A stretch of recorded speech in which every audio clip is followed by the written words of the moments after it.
కొన్ని దినాల నుండి మనం లేక 2-3 వారాల నుండి ఒక్కొక్క అంశాన్ని ఆలోచన చేస్తూ వచ్చాం.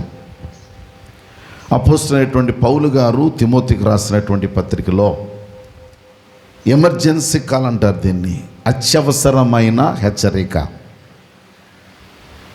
పౌలు గారు తిమోతికి రాస్తూ ఒక అద్భుతమైన మాటలు జ్ఞాపకం చేశారు. ఏంటా మాటలంటే, ఏమని మాటలు? పౌలు గారు ఒక అద్భుతమైనటువంటి సమాచారాన్ని తిమోతికి తెలియజేస్తున్నారు. అందులో భాగంగా తిమోతి గారు ఎవరు అని అంటే సువార్తికుడు. చెప్పండి, ఎవరండి? సువార్తికుడు. ఎవరి అంటే ఎఫెసీ అనేటువంటి సంఘంలో సువార్త చేస్తున్నాడు. అక్కడ పంపిన వ్యక్తి ఎవరంటే పౌలు గారే. పౌలు గారే తిమోతిని రక్షణలోనికి నడిపించి, తిమోతికి తర్ఫీదునిచ్చి, తిమోతిని ఎఫెసీ సంఘానికి పంపించి తిమోతికి బాధ్యతలు అప్పగించి నడిపిస్తున్నటువంటి సందర్భాలు. అందువలన ఇప్పుడు ఆ తిమోతి గారికి కొన్ని హెచ్చరికలు చేయడం ప్రారంభించాడు. కొంచెం మనసు పెట్టండి. ఇంతకీ ఏ సంఘానికి తెలియపరచమని ఈ మాటలు తెలియజేస్తున్నాడంటే ఎఫెసీ సంఘానికి. చెప్పాలి, ఏ సంఘానికి? ఎఫెసీ సంఘానికి. విచిత్రం ఏంటంటే బైబిల్లో పరిశుద్ధ గ్రంథంలో ఎఫెసీ సంఘానికి దాదాపు 4 పర్యాయాలు హెచ్చరికల పత్రికలు రావడం జరిగింది. హెచ్చరికల పత్రికలు 4 పర్యాయాలు రావడం జరిగింది. ఒకటి ఎఫెసీలకు రాసినటువంటి పత్రిక, డైరెక్ట్గా వాళ్ళకి రాశాడు. రెండవది అక్కడ పరిచర్య చేస్తున్నటువంటి తిమోతి గారికి రాశారు. రెండవది యోహాను ద్వారా పత్మోసు దీవిలో ఉన్నప్పుడు ప్రకటన గ్రంథములో 2వ అధ్యాయములో ఎఫెసీ సంఘాన్ని 7 సంఘాల గురించి వ్రాస్తున్న ఆ సందర్భంలో ఎఫెసీ సంఘాన్ని గురించి కూడా ప్రకటన గ్రంథం 2వ అధ్యాయంలో రాశాడు. అంటే పరిశుద్ధాత్ముడు పదే పదే ఒక సంఘానికి హెచ్చరికలు చేస్తున్నాడు అని అంటే ఆ సంఘం సరిగా ఉన్నట్ట లేనట్ట? చెప్పాలి గట్టిగా, లేనట్టే కదా. అంటే పదే హెచ్చరిక చేస్తున్నాడంటే వారి మీద ఎంత జాగ్రత్త తీసుకున్నాడో కొంచెం ఎక్కువ తగ్గించున్నాను, బేస్ పెట్టు. ఎందుకు జాగ్రత్త తీసుకున్నాడంటే సంఘాన్ని క్రీస్తులో ఐక్యపరచి క్రీస్తు ఎదుట పరిశుద్ధులుగా నిర్దోషులుగా నిలబెట్టాలా. ప్రభువైన యేసుక్రీస్తు వారు ఏ ఆశ అయితే కలిగి ఉన్నారో అందులో అత్యున్నతమైన స్థాయిలో సంఘాన్ని నిలబెట్టాల. సంఘము యొక్క స్థితిగతులను చూపించటానికి, సంఘము యొక్క పరిస్థితిని సరిదిద్దడానికి దేవదేవుడు ఒక ప్రత్యేకమైన హెచ్చరిక జారీ చేశారు. అందులో భాగంగా వాళ్ళకి చెబుతున్న మాటలు ఏంటంటే, శీఘ్రముగా నీ యొద్దకు వస్తున్నను నేను నిరీక్షించుచున్నాను. తిమోతి, నేను నీ దగ్గర ఖచ్చితంగా వస్తానని నాకు ఒక నిరీక్షణ ఉంది. అయినను నేను కానీ ఆలస్యం చేస్తే, మనసు పెట్టాలి, ఏం చేస్తే? ఆలస్యం చేస్తే దేవుని మందిరములో, వినాలి మీరు జాగ్రత్తగా, ఏ మందిరములో? దేవుని మందిరములో అనగా జీవము గల దేవుని సంఘములో జనులు ఎలాగూ ప్రవర్తించాలో. అంటే సంఘములో జనుల ప్రవర్తన చాలా ప్రాముఖ్యమైంది. జనులు ఎలాగూ దేవుని మందిరంలో ప్రవర్తించాలో అది నీకు తెలియాలి. ఎందుకు నీకు తెలియాలంటే నువ్వు వాళ్ళతో చెప్పాలి. నువ్వు వాళ్ళతో చెప్పాలంటే నీకు తెలియాలి అంటే నేను చెప్పాలంటే దేవుడు నాతో చెప్పాలి. ఏమని అర్థమవుతుందా? అంటే ఒక దైవజనుడు పౌలు గారు మాట్లాడుతున్నాడంటే పౌలు గారికి ఆ సంఘాన్ని గురించిన బలహీనతలు చెప్పినవాడెవరు? దేవుడు. చెప్పాలి, ఎవరు చెప్పారు? దేవుడు చెప్పాడు. అందుకే దేవుడు జాగ్రత్తలు తీసుకున్నాడు, దేవుడు బాధ్యత తీసుకున్నాడు. దేవుడు ప్రత్యేకముగా బాధ్యత తీసుకొని పౌలు గారు ద్వారా డైరెక్ట్గా ఎఫెసీ సంఘానికి రాశాడు.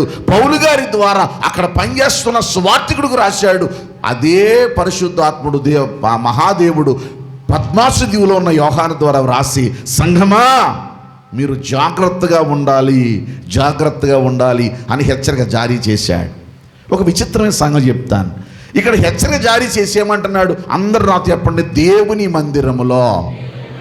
అంటే వీళ్ళకి ఏమంటే అర్థం కాలేదు, దేవుని మందిరం అంటే అర్థం కాలా.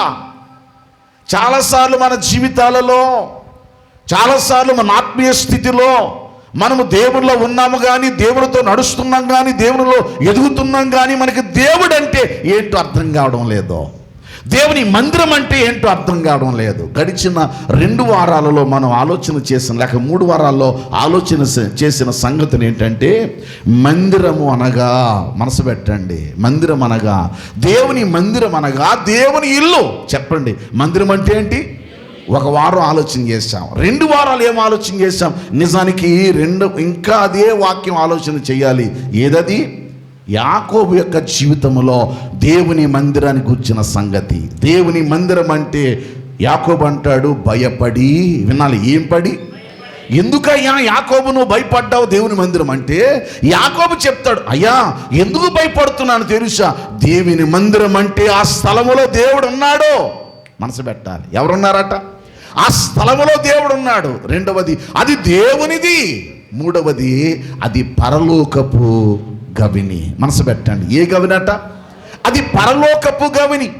మందిరం అంటే మనం ఆడుకునే ఆట స్థలం కాదు. మందిరం అంటే మనం వచ్చి వెళ్ళిపోయేది కాదు. మందిరం అంటే మనం అనుకున్నట్లుగా ఏదో కాలక్షేపాన్ని కూర్చొని కాదు. మందిరం అంటే ఎదరికొచ్చేయండి, అయ్యా ఎదరికొచ్చేయండి. మందిరం అంటే మనసు పెట్టండి, మందిరం అంటే మనసు పెట్టాలి ప్లీజ్. అది దేవునిది. చెప్పాలి, ఎవరిది? దేవునిది. అది దేవుడు నివసించే స్థలం. అది పరలోకపు గవిని. నిజానికి ఈ వారం మీతో ఏం మాట్లాడాలనుకున్నానంటే, పరలోకపు గవిని అంటే ఏంటి అనే దాని మీద మాట్లాడాలనుకున్నాను. చాలా అద్భుతమైన పాఠం. అయితే గత వారం కాస్త డిస్టర్బ్ అయ్యాను నేను, నాకున్న ఆలోచనలు బట్టి. మనసు పెట్టండి, సంఘంలో ఉండే ఆసక్తిని బట్టి దేవుడు, ఆత్మదేవుడు మనతో మాట్లాడతాడు. మనసు పెట్టాలి. వాక్యము పరిపూర్ణంగా రావాలంటే విశ్వాసి కూడా పరిపూర్ణంగా ప్రార్థన పూర్వకమైన వ్యక్తి అయి ఉండాలి. మళ్ళీ రిపీట్ చేస్తాను, సేవకుడు ప్రార్థనతో ఉండి విశ్వాసులు ప్రార్థనతో ఉంటే అక్కడ దేవుడు మనతో మాట్లాడతాడు, సంభాషిస్తాడు. ఆ మాటల మాధుర్యం చాలా బాగుంటుంది, ఆ మాటల అందం చాలా బాగుంటుంది. గడిచిన వారం కాస్త డిస్టర్బ్ అయినప్పటికీ ఈ వారం మరొక కొత్త అంశాన్ని, అనగా దేవుని మందిరము గురించి భక్తుల జీవితాల్లో ఉన్న సంగతులు, దేవుని మందిరానికి వచ్చి దేవుడే స్వయంగా చెబుతున్న సంగతులు యాకోబు గుర్తు చేశాడు. యాకోబు నిజానికి ఒక రాత్రి బయలుదేరి వెళ్ళిపోతున్నాడు, ఒక భయముతో వెళుతున్నాడు. గత వారం మీకు జ్ఞాపకం చేశాను, కానీ అద్భుతమైన జ్ఞాపకమే మీకు మనసులో గుర్తుపెట్టుకునే మాటలు జ్ఞాపకం చేశాను. యాకోబుకి 2 రకాల భయాలు ఉన్నాయి. ఒకటి లోక సంబంధమైన ప్రాణ భయం, ప్రాణ భయముతో వెళుతున్నాడు.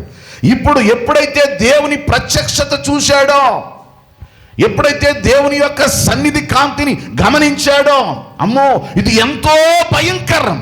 మనసు పెట్టండి, ఈ స్థలమందు దేవుడు ఉన్నాడు. ఎవరున్నారట?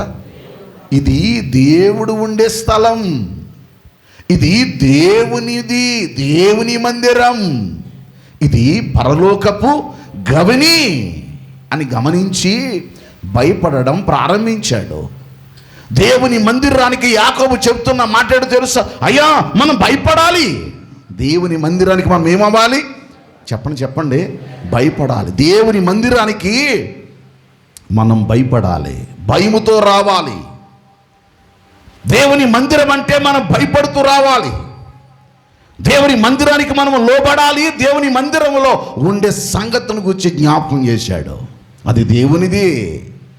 4 సంగతులు మనం ఆలోచన చేశాం. అయితే ధ్యానం చేసింది 3 సంగతులే. మొదటిది, ఇది దేవుని ఇల్లు.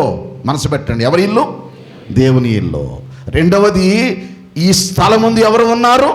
దేవుడు ఉన్నాడు. 3వది, ఇది దేవునిది అనే సంగతిని మనం ఆలోచన చేశాం. ఈ వారం మరొక సంగతిని మీకు జ్ఞాపకం చేయబోతున్నాను. రాసుకునేవారు చక్కగా రాసుకోవచ్చు. 3వ అంటే ఈ వారం మనం ఆలోచన చేసేది ఏంటో తెలుసా? అసలు దేవుని మందిరం ఎందుకు? అది మన ప్రశ్న. దేవుని మందిరం ఎందుకు? నిజమే, ఆ మందిరం అంటే దేవుడు నివసించేది, దేవుని ఇల్లు, ఆ స్థలము దేవునిది, అందులో దేవుడు ఉంటాడు, ఆ మందిరం దేవునిదే, కాదనడం లేదు. కానీ మందిరము దేవుడిది. అసలు ఎందుకు మందిరమే? ఎందుకు కావాలని దేవుడు కళ్ళకన్నాడు. మనసు పెట్టాలి దేవుని పిల్లారా. ఈరోజు మనిషి దేవుని దగ్గరగా ఉన్నాడు కానీ దేవునితో లేడు. అర్థమేలా చెప్పనా? కుటుంబంలో అందరం ఉన్నాం, కాకపోతే మన మనసులు కుటుంబాల్లో కలిసి లేవు కాబట్టి మనకు విరోధ భావాలు కనబడుతూ ఉంటాయి, మనస్సులు వేరవుతూ ఉంటాయి. భార్య భర్త పిల్లలు ఒకే ఇంటిలో ఉన్నా అక్కడ సమాధాన స్థితి లేదు అంటే అర్థం తెలుసా? విభిన్నమైన మనస్సులు కలిగిన వాళ్ళు ఉన్నారని. భర్త మనసుకు భార్యకు అర్థం కావడం లేదు, భార్య మనసు భర్తకు అర్థము కావడం లేదు, పిల్లల మనస్సులు తల్లిదండ్రులు తీయడం లేదు, తల్లిదండ్రుల మనస్సు పిల్లలు తీయడం లేదు. కుటుంబాలు ఎందుకు దూరం అవుతున్నాయి అంటే ఒకరి మనసులకు ఒకరు అర్థం కాక దూరం అవుతున్నాయి. అట్ ది సేమ్ టైం దేవుని మందిరంలోనికి వచ్చావు, దేవునితో కూర్చున్నావు, దేవునితో సహవాసం చేస్తున్నావు, మనసు పెట్టండి. అయినా నీకు దేవుని మందిరము ఎందుకో నీకు తెలుసా? దేవుడు ఎందుకు తన మందిరం గురించి మాట్లాడాడు? దేవుడు ఎందుకు ఆ మందిరానికి వచ్చిన విశ్లేషణ జ్ఞాపకం చేస్తున్నాడు? అది నీకు అర్థం కావాలి, నాకు అర్థం కావాలి. లేకపోతే దేవుడికి మనం దూరంగా బ్రతుకుతాం. దేవుడు నన్ను ఎందుకు చేశాడో, ఎందుకు నన్ను పుట్టించాడో, ఆయన ఎందుకు నా కొరకు ఆలోచిస్తున్నాడు, నాకు అర్థం కావాలి. అర్థం కావడానికి మందిరము ఎందుకో చెప్పడానికి, ఏమండోయ్ మనసు పెట్టండి, మనము కడితే మందిరాలు ఆయన ఆనందించలేదండి. ఆయనే చెప్పుకున్నాడు తను చేసిన పనులను, ఆయనే చెప్పుకోవలసి వచ్చింది, ఆయనే వ్యక్తపరచవలసి వచ్చింది. ఒకసారి మీరు ఆలోచించగలిగితే, ఇప్పుడు మోషే కాలంలో దేవుడు మందిరాన్ని గురించి దేవుడు ఏం చెప్తున్నాడో చూడాలి. తెరవండి నిర్గమకాండము 25వ అధ్యాయం, జాగ్రత్తగా చూడాలి. నిర్గమకాండము 25వ అధ్యాయంలో అందరూ గ్రంథాలు తెరవండి, గ్రంథాల వైపే చూడండి, గ్రంథాన్ని చాలా జాగ్రత్తగా పరిశీలన చేయండి. నిర్గమకాండము 25వ అధ్యాయము 8వ వచనం చదువుదాం. నేను వారిలో నివసించున్నట్లు వారు నాకు పరిశుద్ధ స్థలమును, అందరు నాతో చెప్పండి, నేను వారిలో నివసించున్నట్లుగా వారు నాకు పరిశుద్ధ స్థలమును నిర్మింపవలెను. బాగా వినండి, మాటలు బాగా వినండి, మనసు పెట్టండి. అందరికి వందనాలు. కొంచెం గట్టిగా చెప్పండి, మీరు చాలా జాగ్రత్త వినండి మాటలు. ఈ మాటలు మాట్లాడుతుంది ఎక్కడో తెలుసా? అది మనం నిర్గమకాండంలో 19వ అధ్యాయం దగ్గర నుండి దాదాపు 23 అధ్యాయాలు మనం ఆలోచన చేస్తే దేవుడు మోషే ద్వారా ఇశ్రాయేలుతో ఈ మాటలు చెబుతున్నాడు. ఏమని? ఇదిగో మీరు ఇలాగ ఉండండి, మీరు ఇలా ఉండకూడదు, మీరు ఇలా చెయ్యాలి, మీరు ఇలా చేయకూడదు, మీరు ఇలా బ్రతకాలి, మీరు ఇలా బ్రతకూడదు, ఇలాగే ఉండాలి అని ఆజ్ఞలు ఇవ్వడం ప్రారంభించాడు. అయ్యా వినాలి, మనసు పెట్టాలి. మీరు నిర్గమకాండం 19 నుండి 23 అధ్యాయాలు మీరు చదివితే దేవుడు కొన్ని ఆజ్ఞలు వాళ్ళతో తెలియపరిచాడు. 24వ అధ్యాయం మీరు చదివితే ఇశ్రాయేలీలలో 70 మంది పెద్దలను పిలిపించి వారి ఎదుట ఆ కొండపైకి వెళుతున్న సందర్భంలో దేవుడే స్వయంగా తన మహిమను వ్యక్తపరుస్తూ, దేవుడే స్వయంగా తన గురించి తాను తెలియజేస్తున్న సందర్భంలో 24వ అధ్యాయం మీరు చూడగలిగితే తన మహిమను వారికి చూపించాడు. వినాలి. 19వ అధ్యాయం దగ్గర నుండి నిర్గమకాండం 23వ అధ్యాయం వరకు అయ్యా మీరు ఇలాగుండాలి ఆజ్ఞలు చెప్పాడు. మీరు ఇలాగే ఉండాలి, ఇలా చెయ్యాలి, ఇలాగ తినాలి, ఇలా కూర్చోవాలి, ఇలాగ వినాలి అని ఆజ్ఞలు చెప్పాడు. 24వ అధ్యాయంలో తన మహిమను వ్యక్తపరిచాడు. వినాలి. ఏ మహిమను? తన మహిమను, తనేంటో, తను ఎలా మాట్లాడతాడో, తను ఎలా వ్యక్తపరుస్తాడో తెలియజేసి 24వ అధ్యాయంలో ఆఖరి మాటలు చదువుదాం. చూడండి 15 నుండి. మోషే కొండ మీదకి ఎక్కినప్పుడు ఆ మేఘము కొండను కమ్మెను, యెహోవా మహిమ సీనాయి కొండ మీద నిలిచెను. మేఘము 6 దినములు దానిని కమ్ముకొనెను. 7వ దినమున ఆయన మేఘములో నుండి మోషేను పిలిచినప్పుడు యెహోవా కలిపి చదవాలి నాన్న. యెహోవా మహిమ ఆ కొండ శిఖరము మీద దహించు అగ్నివలే ఇశ్రాయేలుల కన్నులకు కనబడెను. అప్పుడు మోషే ఆ మేఘములో ప్రవేశించి కొండ మీద ఎక్కెను. అందరి మాట చెప్పండి. మోషే ఆ కొండ మీద రేయింబగలు 40 దినములు ఉండెను. ఎన్ని దినాలు ఉన్నాడట? 40 దినాలు మోషే సీనాయి పర్వతం మీద, సీనాయి కొండ మీద మోషే ఉన్నప్పుడు మనసు పెట్టాలి. ఆ మోషేతో మాట్లాడుతున్నాడు. మోషే, నాకు ఒక మందిరం కావాలయ్యా. అమ్మా వింటున్నారా? నాకేం కావాలి? గట్టి చెప్పండి. నాకు మందిరం కావాలి. ఆ మందిరము నువ్వు ఎలా కట్టాలో, ఆ మందిరాన్ని నువ్వు ఎలా నిర్మాణం చేయాలో, ఎలాగూ చెయ్యాలో నేను చెబుతాను. నేను చెప్పినట్టు నువ్వు చెయ్యాలి. ఆ మందిరానికి ఏమేమి వస్తువులు కావాలో అది కూడా చెబుతాను. అది నేను చెప్పినట్టే చెయ్యాలి. అయితే ఎందుకు ఆ మందిరం నేను కట్టమంటున్నానో తెలుసా? అమ్మ వింటున్నారా? మందిరాన్ని నేను ఎందుకు కట్టమంటున్నానో తెలుసా? మందిరం యొక్క అవసరం ఎందుకంటే నాకు ఒక ప్రాముఖ్యమైన కోరిక ఉందయ్యా మోషే. నాకు ఒక మంచి కోరిక ఉంది. నాకున్న కోరిక ఏంటో తెలుసా? చదువుదాం. నిర్గమకాండము 25వ అధ్యాయము 8వ వచనం. 25వ అధ్యాయం 8వ వచనం. నేను వారిలో నివసించున్నట్లు నేను వారిలో ఏం చేయాలి? అరే మనసు పెట్టండి. ఏం చేయాలి? మందిరం ఎందుకో తెలుసా? నేను వారిలో నివసించున్నట్లు నాకు పరిశుద్ధ స్థలమును నిర్మించాలి. నాకున్న ఆశ ఏంటో తెలుసా? నా కోరిక ఏంటో తెలుసా? నేను వారిలో నివసించాలి. అమ్మా మనసు పెట్టండి. మందిరం అంటే ఏమనుకుంటానా? మందిరం ఎందుకో నీకు తెలుసా? ఆ మందిరమనే కొత్త నిబంధనలో సంఘము అన్నాడు. సంఘం అంటే ఏంటో తెలుసా? దేవుడు సంఘములో నివసించాలనుకుంటున్నాడు. నీలో నివసించాలనుకుంటున్నాడు. నాతో నివసించాలనుకుంటున్నాడు. నేను మందిరంలో నివసించాలి. మళ్ళా చెప్తారా? నేను వారిలో నివసించున్నట్లు. కొంచెం గట్టి చెప్పకూడదా? ఏమడుగుతున్నారు అలా మిమ్మల్ని? ఏమడుగుతున్నాను? కాస్త మనస్ఫూర్తిగా గట్టిగా చెప్పండి. నేను వారిలో నివసించున్నట్లు. మందిరం ఎందుకు? ఆయన మనతో నివాసం చేయాలనుకుంటున్నాడట. దేవుడు తన మందిరాన్ని ఎందుకు కట్టమంటున్నాడో తెలుసా? తానే చెబుతున్నాడు.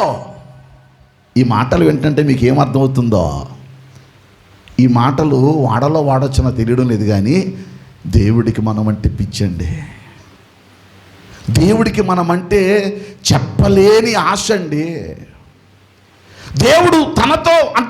దేవుడు మనము ఆయనతో ఉండాలని పరితపించిపోతున్నాడు. ఒకనొక సందర్భంలో అంటాడు, యేసుక్రీస్తు ప్రభువారు భూలోకానికి వచ్చినప్పుడు, అయ్యా నక్కలకు బొరియలు ఉన్నాయి. ఏం మాటలండి! నక్కలకు ఏమున్నాయి? బొరియలు ఉన్నాయి. ఆకాశ పక్షులకు ఏమున్నాయి? గూళ్ళు ఉన్నాయి. మనుష్య కుమారుడు తల వాల్చుకున్నటకు కొంచెము స్థలమైన సమస్యది. ఇంత చేశానే. అమ్మ మనసు పెట్టండి. నీకు భూమినిచ్చాను, ఆకాశమునిచ్చాను, నక్షత్రాలనిచ్చాను, సమస్త గ్రహాలనిచ్చాను, భూమి మీద ప్రాకు ప్రతి జీవి నీ కొరకే. మానవుడా, ఇదంతా నీ కోసం నేనే చేశాను. ఏమంటే వినాలి. నేనే చేశాను. నేను ఎందుకు చేశానో తెలుసా? నువ్వు నాకు కావాలని. నేను ఎందుకు ఈ సమస్తాన్ని చేశానంటే నువ్వు నా సొంతమని. నువ్వు నా మనిషిగా, నా పిల్లవాడుగా ఉండాలి. అది నా ఆశ. అందుకే నేను ఏమనుకుంటున్నాను తెలుసా? నీకు అర్థం కావడం లేదు నా మనసు ఏంటో, నా భావం ఏంటో నీకు అర్థం కాక నాకు దూరంగా ఉన్నావు. అయ్యా అమ్మా మీరు గమనించాలి. ఎందుకో తెలుసా? ఇదిగో నేను నీ కోసం మందిరము కట్టాలి. అంటే ఆ మందిరం ఎందుకో తెలుసా? నాతో చెప్పండి. కొంచెం సౌండ్ పెంచి నేను వారిలో నివసించినట్లు. ఇలా వద్దా? వారిలో నివసించినట్లు ఏముండకూడదు? ఏముండాలి? నాకు పరిశుద్ధ స్థలమును నిర్మాణం చేయాలి. అదే ప్రత్యక్ష గుడారం, అదే పరిశుద్ధమైన స్థలం. ఒక ప్రత్యేకమైన పరిశుద్ధ గుడారమును నిర్మించటానికి మనసు పెట్టండి. మోషేతో చెప్పుకుంటున్నాడు. ఒక మాట అడుగుతానే, ఇల్లు లేనివాడు అధికారి దగ్గరికి వెళ్ళి, ఇల్లు లేనివాడు ఎక్కడి దగ్గరికి వెళ్ళి, నాకు ఇల్లు లేదండి, నాకు ఏమివ్వండి అని రిక్వెస్ట్ చేసుకుంటాడు కదా. ఎవరెవరిని చేసుకుంటాడు? ఎవరిని చేసుకుంటాడు? లేనివాడు ఉన్న అధికారం ఉన్నవాడి దగ్గరికి వెళ్ళి, అమ్మ మనసు పెట్టండి, ఎవరి దగ్గరికి వెళ్ళి? అధికారం ఉన్నవాడి దగ్గరికి. ఏమండి ఎలాగ వెళతాడు? ఒక అర్జీ పత్రాన్ని పట్టుకొని చేతులు కట్టుకొని, వింటున్నారు ఈ మాటలు? ఒక అర్జీ పత్రాన్ని పట్టుకొని చేతులు కట్టుకొని ఎదుట నిలబడి టైం ఇచ్చినప్పుడు లోనకెళ్ళి, అయ్యా నాకు ఇల్లు లేదయ్యా, నాకు ఏం కావాలి? ఇల్లు కావాలని అడుగుతారే. విచిత్రం చెప్తాను, ఇప్పుడు అధికారి ఎవరు? మాట్లాడండి. అధికారి ఎవరండి? మనమా దేవుడా? చెప్పాలా? దేవుడే కదా. పాట ఉంది కదా, క్రీస్తే సర్వాధికారి, క్రీస్తే మోక్షాధికారి. సర్వాధికారి అయిన వాడు, మోక్షాధికారి అయిన వాడు, భూపతులకు అధిపతి అయిన వాడు, రాజులకు రాజైన వాడు, ప్రభువులకు ప్రభు అయిన వాడు ఏమంటున్నాడు తెలుసా? 19వ అధ్యాయం దగ్గర నుండి 23 అధ్యాయాల వరకు నిర్మాకాండంలో మీరు ఎలాగ ఉండాలి, మీరు ఎలా తినాలి, మీరు ఎలా కూర్చోవాలి, మీరు ఎలా మాట్లాడాలి, మీరు ఎలా చేయాలి అని ఆజ్ఞాపించినోడు 24వ అధ్యాయం వచ్చేసరికి తన మహిమను కనిపరిచిన వాడు 25వ అధ్యాయం వచ్చేసరికి అంటాడు, అయ్యా మోషే నా ప్రజలకు చెప్పయ్యా, నేను వారిలో నివసించున్నట్లు. వినాలి, నేను వారిలో ఏం చేయనట్లు? నివసించున్నట్లు నాకు ఒక మందిరము కట్టాలి, లేక పరిశుద్ధ స్థలమును నిర్మించాలి. ఎందుకయ్యా పరిశుద్ధ స్థలం, ఎందుకయ్యా మందిరం అంటే నేను వారిలో నివసించాలి. మొదటి మాట చెప్పండి, ఏం చేయాలి? నేను వారిలో నివసించాలి. రెండవది, ఎందుకు మందిరం? అదే నిర్మాకాండం 25వ అధ్యాయము, దయచేసి 21వ వచనం. నేను నీకు ఇచ్చు శాసనములను ఆ మందసములో ఉంచవలెను. ఏమర్థమవుతుందరా? కొంచెం మృదువుగా, అందంగా, ఆనందంగా చెప్పొచ్చుగా. క్షమించాలి, అక్కడ నేను నిన్ను కలుసుకొని. ఏమని అర్థమవుతుందా? మొదటి మాట, మందిరం ఎందుకు? నేను వారిలో నివసించాలి. మందిరం ఎందుకు నిర్మాణం చేయమంటున్నాను తెలుసా? నేను నిన్ను కలుసుకోవాలి. అమ్మా వింటున్నారా? నేను నిన్ను గట్టి చెప్పండి. కలుసుకోవాలనే పదం ఎవరు వాడతారండి? ఎప్పుడు వాడతారు? ప్లీజ్ వాక్యం వైపు మనసు పెట్టండి. కలుసుకోవాలనే మాట ఎప్పుడు వాడతారు? అర్థం కాలేదా? ఎవరు వాడతారు? ఎప్పుడు వాడతారు? ఎలాగున్నప్పుడు? ఇంకా గట్టి చెప్పండి. దూరంగా ఉన్న మనిషి దగ్గరగా మాట్లాడుకుంటూ అంటారు, ఒరే ఓ పని చేద్దాం, సాయంకాలం కలుసుకుందామా? సాయంకాలం ఏం చేద్దాం? కలుసుకుందామా? ఎక్కడా? నువ్వు పలానా టీ పాయింట్ దగ్గర రా, పలానా రోడ్డు దగ్గరికి రా, పలానా ఇంటి దగ్గర రా. స్పాట్ చెప్తావు. స్పాట్ ఎందుకు చెప్తావంటే దూరంగా ఉన్నావు. ఇప్పుడు దూరంగా ఉన్న వాళ్ళు ఏమవ్వాలా? చెప్పండి గట్టిగా. మోషే నాకు మందిరం కట్టించాయా, ఒక పరిశుద్ధమైన మందిరాన్ని, స్థలాన్ని నిర్మాణం చెయ్యి. ఇదిగో ఎందుకో చెప్పునా, నేను అక్కడ వారితో నివసించాలయ్యా, అక్కడ నేను వారితో నివసించాలి. రెండవది ఎందుకో చెప్పనా, నేను వారిని కలుసుకోవాలి. అబ్బా మీరు వినాలండి, నేను ఏం చేయాలి? వారిని కలుసుకోవాలి. మూడవ మాట చూడండి, ఇంకేమంటున్నాడు, ఎందుకు మందిరమో చెప్తున్నాడు చూడండి. నిర్మాకాండం 25వ అధ్యాయం. మీరు మనసు పెట్టి వినగలిగితే, ఆసక్తిగా వినగలిగితే, ఆత్మ దేవుని సహాయముతో అద్భుతమైన మాటలు ఇక్కడ ప్రచురించబడతాయి. మనసు పెట్టాలి. క్షమించాలి, నిర్మాకాండం 25వ అధ్యాయం 21-22 మళ్ళీ కంటిన్యూ చేద్దాం. నేను నీకు ఇచ్చు శాసనములను ఆ మందసములో ఉంచవలేను. అక్కడ నేను నిన్ను కలుసుకొని కరుణాపీఠము నుండి శాసనము గల మందసం మీద నుండు 2 కేరుబుల మధ్య నుండి నేను ఇశ్రాయేలు నిమిత్తము నీకు ఆజ్ఞాపించు సమస్తమును నీకు తెలియచెప్పేదను. వినాలి, ఏమని అర్థమైందా? ఎందుకో చెప్పనా? మొదటి మాట, ఎందుకు మందిరం అంటే నేను వారిలో నివసించాలి. చెప్పాలి, ఏం చేయాలి? నేను వారిలో, ఇంకా గట్టి చెప్పండి, నేను వారిలో నివసించాలి. ఎందుకు మందిరం? నేను వారిలో నివసించడానికే కాదు, నేను వారిని కలుసుకోవడానికి. అమ్మా, నేను వారిని ఏం చేయడానికి? ఇంకా గట్టిగా, ఇంకా గట్టిగా.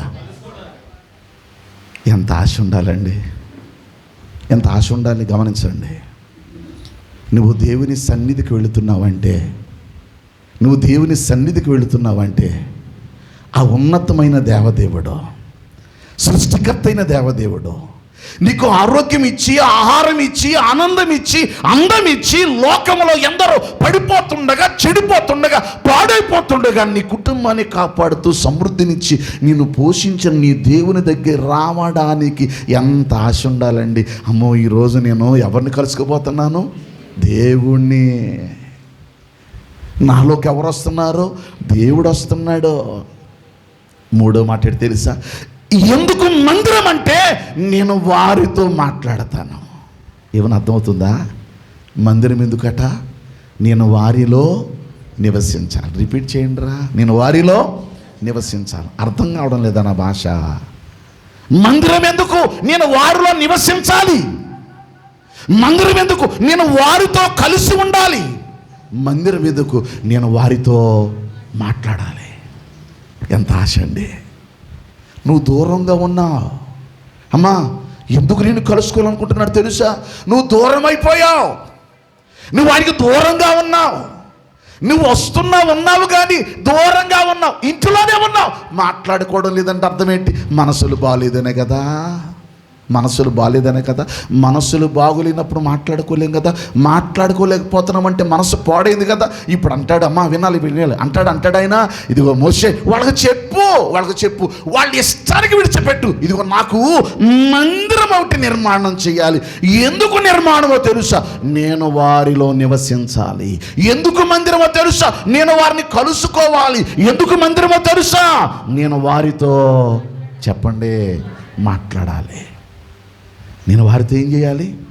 ఏం ఆశ అండి? ఏం ఆశ? అప్పుడప్పుడు మన ఆత్మీయ జీవితాల్లో కాకుండా భౌతికంగా చెప్పనా, నీ పిల్లలంటే నీకు చాలా ఇష్టం కదా. నువ్వు బయటికి వెళ్ళినప్పుడు కూడా ఎవరిని తలపోసుకుంటావు? నీ పిల్లల్నే తలపోసుకుంటావు. నువ్వు ఇంటికి వచ్చినప్పుడు కూడా ఎవరి కొరకు ఎదురు చూస్తావు? పిల్లల కొరకు ఎదురు చూస్తావు. నువ్వేం చేస్తావు తెలుసా? వాళ్ళు ఉన్నారో లేదో తడువుకుంటావు. వాళ్ళు ఉన్నారో లేదో గమనించుకుంటావు. ఎక్కడికి వెళ్ళారో, ఎక్కడున్నారో, ఇప్పుడు ఏం చేస్తున్నారో ఆలోచిస్తావు. ఇంకొక మాట చెప్పనా? వాళ్ళకి టైం స్పెండ్ చేస్తావు. మన బిడ్డలంటే మనకు ప్రేమ, మన బిడ్డలంటే మనకు ఆప్యాయత. నీ కొడుకు మాట్లాడుతుంటే మురిసిపోతావు. నీ బిడ్డ తన్నుతుంటే ఆనందపడిపోతావే. నీ దేవుడు కూడా మందిరం ఎందుకు అంటున్నాడు తెలుసా? నేను నీలో నివసించాలి, నేను కలుసుకోవాలి, నేను వారితో మాట్లాడాలి. ఇంకా ఏం చేయాలి తెలుసా? తెరవండి పరిశుద్ధ గ్రంథంలో నిర్గమాకాండం. దయచేసి ఈ మాటలు కూడా చదువుదాం. చూడండి, నిర్గమాకాండం 29వ అధ్యాయం 45వ వచనం. నేను ఇశ్రాయేలీయుల మధ్య నివసించి నేను ఏమై ఉండాలి వారికి? చెప్పండి, దేవుడినై ఉండాలి. చాలామందికి మాట అర్థం కాలేదు. అమ్మా, ఒకవేళ గత కాలంలోకి ఇప్పుడంటే అర్థాలు మారిపోయినాయి కానీ నాటి భారతదేశ సంస్కృతి ఏంటో తెలుసా? పతియే ప్రత్యక్ష. అమ్మ గట్టిగా చెప్పండి, పతియే ప్రత్యక్ష అంటే భార్యకి దేవుడు ఎవరట? భర్త. అందుకే పాదాలకు ఉదయముననే లేచి పాదాలకు ఏం చేస్తారు? నమస్కారం చేస్తారు. పూర్వకాలం, ఇప్పుడు పాదాలు బట్టి లాగేస్తారు. కానీ పూర్వకాలం నమస్కారం చేసేవారు. భార్య ఉదయమున లేవగానే ఏమండో పొద్దు పొడవకుండానే తెల్లవారకుండానే భార్య లేచి స్నానం చేసి మంచి మళ్ళీ బట్టలు కట్టుకొని రాత్రి బట్టలు విప్పేసి ఉదయాన్నే మంచి బట్టలు కట్టుకొని ఉదయాన్నే లేచి భర్త పాదాలకు ఏం చేసేవారు? నమస్కారం చేసేవారు. ఎందుకంటే పతియే ప్రత్యక్ష దైవం. కానీ ఇప్పుడు ఏమైంది? కాలం మారిందిగా. అంటే దైవము అనే దేవుడు అని ఎవరిని అంటారంటే ఇంకా అర్థమైనా చెప్పనా, ఎందుకంటారు ప్రత్యక్ష దైవని? పతి అనేవాడు, భర్త అనేవాడు భరిస్తూ పోషిస్తూ సంరక్షిస్తూ కాపాడుకుంటాడు కాబట్టి ఆ భర్తను దేవుడు అనేవారు. ఇప్పుడు కాలం కూడా భర్తల పోస్టులు మారిపోయిగా. మనం ఏం తక్కువేం కాదు. వాళ్ళిద్దరు మన కాళ్ళు లాగేస్తున్నారు, మనం వాళ్ళు పట్టించుకుంటేగా. మనం కూడా వాళ్ళు పట్టించుకోవడం లేదు కదా. వాళ్ళు ఒదిగే కొద్దీ లోబడే కొద్దీ మనం కూడా ప్రేమించడం ఏమో చేసామా అంటే అది కూడా మనం మిస్ అయిపోయిందిగా. అందుచేత మన స్థానం మనం తప్పాం, వాళ్ళ స్థానం వాళ్ళు తప్పారు. ఇవాళ కుటుంబాలలో ఏమనుకోకు, తిన్నావా, అక్కడ ఉంది పెట్టి తిను, నాకు క్షమించాలి కాదా, రావడం లేదా, భార్యలు ఎంత మృదువుగా అంటున్నారో, తినలేదా, పెట్టనా, ఎంత ప్రేమో, సీరియస్గా ఉన్నారు అందరూనే కదండి. అప్పుడు ప్రేమ ఉన్నట్టేనా? ప్రేమ ఉంటే ఏమంటారు? గబగబా వచ్చి కొంచెం తినండి, కొంచెం వేసుకోండి, ఈ ముద్ద తినండి. ఇది ప్రేమకు నిదర్శనం. వేస్తూనే చాలే, కొంచెం చేసుకోకూడదు, తినకూడదు అన్నావంటే ప్రేమ పెరిగినట్టే తగ్గినట్ట? ఇటు అంత సీరియస్గా ఉన్నారు ఇటలా, తగ్గినట్టే పెరిగినట్ట? తగ్గిపోయిందిగా. ఇంకా ఏమనుకోకండి, వద్దు అన్నాడు అనుకోండి, బ్రతిమలాడి పెట్టేవాళ్ళు కంటే ఫోన్లే వద్దు అన్నాడు, బెల అన్నాడులే అనే స్టేజ్కి వచ్చేసాంగా.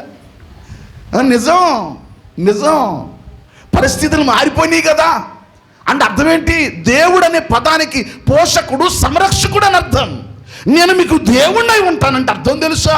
నేను మీకు యజమానుడుగా, పోషకుడుగా, సంరక్షకుడుగా నేను ఉంటాను. నేను మిమ్మల్ని కలుసుకుంటాను. ఇంకా ఇంకా ఒక అద్భుతమైన మాట చూడండి, లేవీకాండం చూడండి. లేవీకాండం దయచేసి త్వరగా 26వ అధ్యాయం 11-12 వచనాలు. లేవియకాండం. నా మందిరమును మీ మధ్య ఉంచెదను, మీ యందు నా మనస్సు అమ్మా వినాలి, మీ యందు నా మనసు ఏమవ్వదు, అసహ్యపడదు. మళ్ళీ చదువుదామే, నా మందిరమును మీ మధ్య ఉంచెదను, మీ యందు నా మనస్సు ఏమి పడదంటే అసహ్యపడదు. నేను ఆ మాటలు చూడండి, నేను మీ మధ్య నడిచెదను, మీకు దేవుడునై ఉందును, మీరు నాకు ఏమై ఉంటారు, ప్రజ. ఎందుకు మందిరమో తెలుసా? నేను మీతో నడవాలని.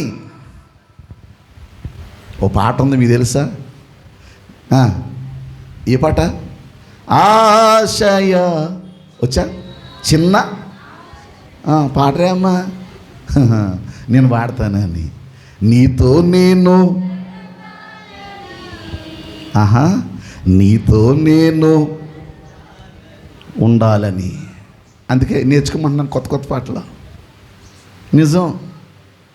ఆశయ చిన్న ఆశయ, నాకున్న ఆశ ఏంటో తెలుసా? నేను నీతో నడవాలని, నీతో నేను ఉండాలని. మన ఆశ సొల్లండి, అబద్ధం. ఏమనుకోకండి ప్లీజ్, అందరికి వందనాలు. గట్టిగా చెప్పండి. ఆదివారం కాబట్టి ఆశ వచ్చింది, మనం పాడే పాట. కానీ దేవుడి మాట అది కాదో, నేను వారిలో నివసించాలి. Repeat again. ఏం చేయాలి చెప్పండి. వారిలో చెప్పండి నివసించాలి. నేను వారిని వారిని కలుసుకోవాలి, నేను వారితో మాట్లాడాలి, నేను వారితో నడవాలి. అందుకు మందిరం. ఎందుకు మందిరమో తెలుసా? నేను వారితో నడవాలి, నేను వారిలో నివసించాలి, వారిని నేను కలుసుకోవాలి. ఈ ఆశ అండి దేవునిది. ఈ ఒక్క మాట, ఇన్ని వచనాలు చదివాం కదా, ఇవన్నీ ఒక్క మాటలో చెప్పేశాడు. క్రొత్త నిబంధనలో అపోస్తలుడైన పౌలు కొరింథీ పత్రిక 2వ పత్రిక రాస్తూ 6వ అధ్యాయంలో ఏమంటున్నాడో చదువుదాం. కొరింథీ 2వ పత్రిక 6వ అధ్యాయం. 6వ అధ్యాయంలో పౌలు మహాశయుడు ఏమని తెలియజేస్తున్నాడో ఈ మాటలు చదువుదాం. 16 నుంచి. దేవుని ఆలయమునకు విగ్రహములతో ఏమి పొందిక, మనము జీవము గల దేవుని ఆలయమై ఉన్నాము. కొంచెం మనసు పెట్టండి, అందరు నాతో చెప్పండి. మనము కొంచెం గట్టిగా మనము. వినపడుతుంది నాకు. మనము ఈ పక్కలు చెప్పకూడదా? మనము దేవుని ఆలయమై ఉన్నామని. క్షమించాలి, ఆలయమై ఉన్నాము. అందుకు దేవుడు ఇలాగూ సెలవిచ్చుచున్నాడు. మనం ఏమై ఉన్నామట? దేవుని, చెప్పండి, దేవుని ఆలయమై ఉన్నాము. అందుకు అంటే మనము దేవుని ఆలయం అయినందుకు దేవుడు ఇలాగూ చెప్తున్నాడు. ఎందుకు ఈ ఆలయం అట? నేను వారిలో నివసించి సంచరింతును. అందరు చెప్పండి, నేను వారిలో నివసించి ఏం చేస్తాను? సంచరిస్తాను. నెక్స్ట్, నేను వారికి దేవుడినయుందును, వారు నా ప్రజలై ఉందురు. కావున మీరు వారి మధ్య నుండి బయలు వెడలి ప్రత్యేకముగా ఉండుడి, అపవిత్రమైన దానిని ముట్టకూడని ప్రభు చెప్పుచున్నాడు. మరియు నేను మిమ్మును చేర్చుకుందును. అమ్మా వింటున్నారా? నేను మిమ్మల్ని ఏం చేయాలి చెప్పండిరా? ఏం చేయాలి? చేర్చుకోవాలి. చేర్చుకోవడం అనే పదం ఎప్పుడు వాడతారు? ఇందాక మిమ్మల్ని అడిగాను. కలుసుకుందుననే మాట ఎప్పుడు మాట్లాడతారు? దూరంగా. చేర్చుకుందునంటే మాట్లాడలా. విడిపోయిన. Very good. దూరంగా ఉన్నప్పుడు కలుసుకోవాలనుకుంటున్నాడు, విడిపోయిన వారిని చేర్చుకోవాలనుకుంటున్నాడు. విడిపోయిన వాడినేమో చేర్చుకుంటాడట, దూరం అయిపోయిన వాడితో కలుసుకుంటాడట. అంటే దూరమైన వాడు కలుసుకునేది దేవుని మందిరం, విడిపోయిన వాడు చేర్చుకునేది దేవుని మందిరం. మీరు దేవునికి ఏమై ఉన్నారు? ఆలయమై ఉన్నారు. అందుకు దేవుడు ఇలాగూ చెప్తున్నాడు, నేను వారిలో సంచరించి. మళ్ళీ చదువుతామండి. నేను వారిలో నివసించి సంచరిస్తాను. ప్లీజ్ మనసు పెట్టండి, సరదాగా వినొద్దు ప్లీజ్. చాలా శ్రేష్టమైన మాటలండి. దేవుడు మన హృదయమునకు అర్థమయ్యే రీతిలో బోధించుగాక. నీకు దేవుని మనస్సు తెరిస్తే, దేవుని మీద ఆయన మన మీద పెట్టుకున్న ఆశలు మనకు అర్థమైతే, ఈరోజు మనం దేవునికి దూరంగా బ్రతకలేం. దూరంగా బ్రతుకుతున్నామంటే అర్థం తెలుసా? దేవుని మనస్సు మనకు అర్థము కాలేదు. దేవుని మనస్సు మనకు అర్థం కాలేదు. దేవుని మనస్సు మనకు అర్థం కాక మనం దూరం అవుతున్నాం. మనసు పెట్టండి ప్లీజ్, మనసు పెట్టండి. అందుకే దేవుడు అంటున్నాడు, దేవుని మందిరము అనగా దాని అర్థం చెప్తున్నాడు. ఏమన్నా తెలుసా? అది నేను వారిలో నివసించడానికి. ఏం చేయడానికి? గట్టి చెప్పండి. నివాసం చేయడానికి. రెండవది, వారితో నేను కలుసుకోవడానికే, వారితో నేను మాట్లాడడానికే, వారితో నేను సంచరించడానికే. అంటే సంచరించడం అంటే నడవడం,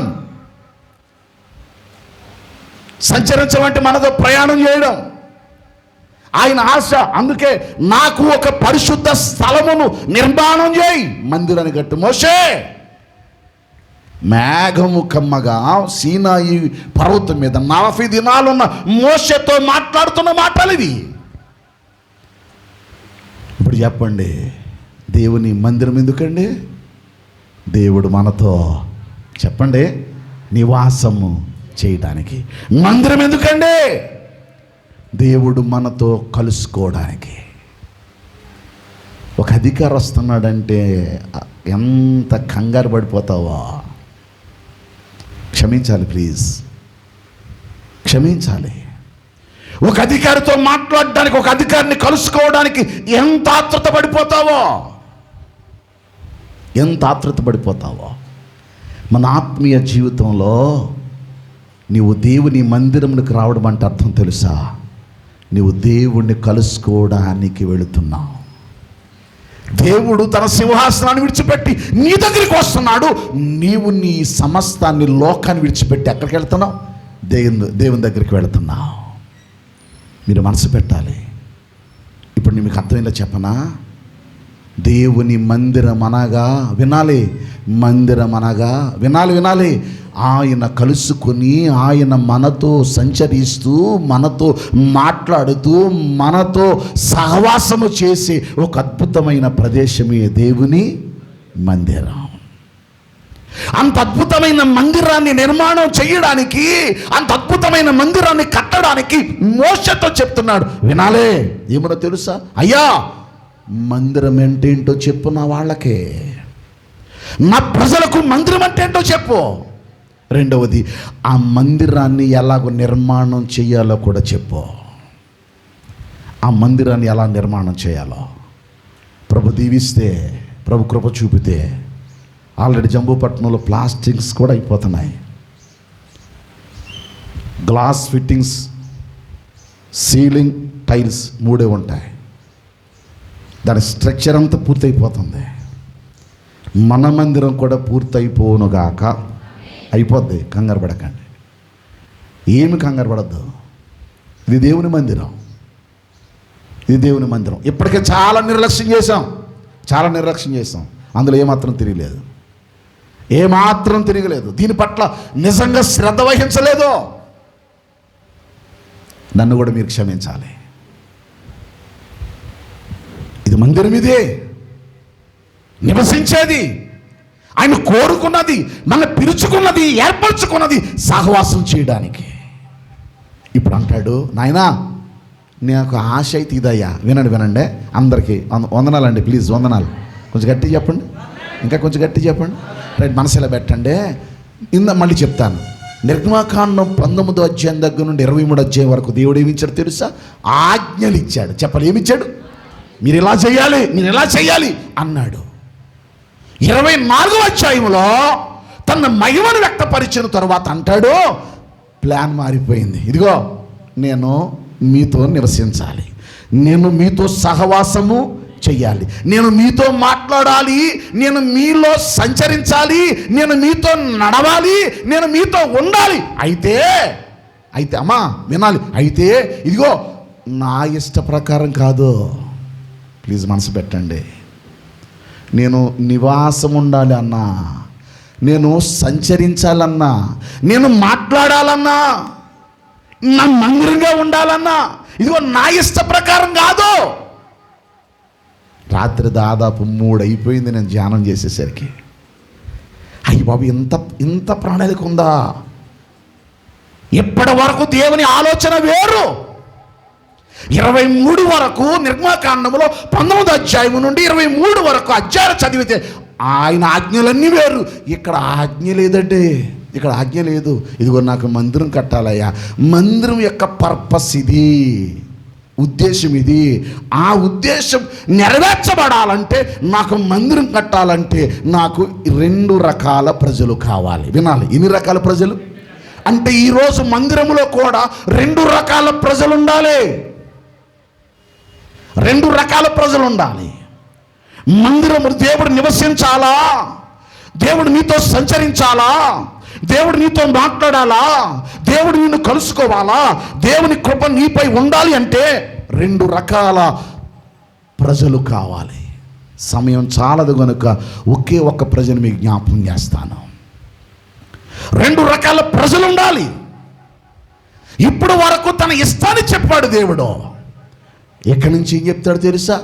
25వ అధ్యాయం వచ్చేసరికి ఆయన మనసు మార్చేసుకున్నాడు. అయ్యా, నేను ఆజ్ఞాపించేవాడు కాదు, నీకు ఇలా చెయ్యండి అని చెప్పితే చేసేవాడు కాదు. నాకు ఎవరు కావాలో తెలుసా? తెరవండి, నిర్గమాకాండము 25వ అధ్యాయం. చాలా జాగ్రత్తగా మనసు పెట్టి వినండి తల్లి. మీ ఆత్మీయ జీవితానికి, మన ఆత్మీయ జీవితాలకు అద్భుతమైన మాటలు ఇవి. నిర్గమాకాండము 25వ అధ్యాయము మొదటి నుండి చదువుదాం.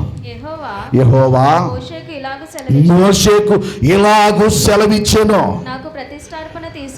నాకు ప్రతిష్టార్పణ తీసుకొని రండని ఇశ్రాయేలీయులతో చెప్పు.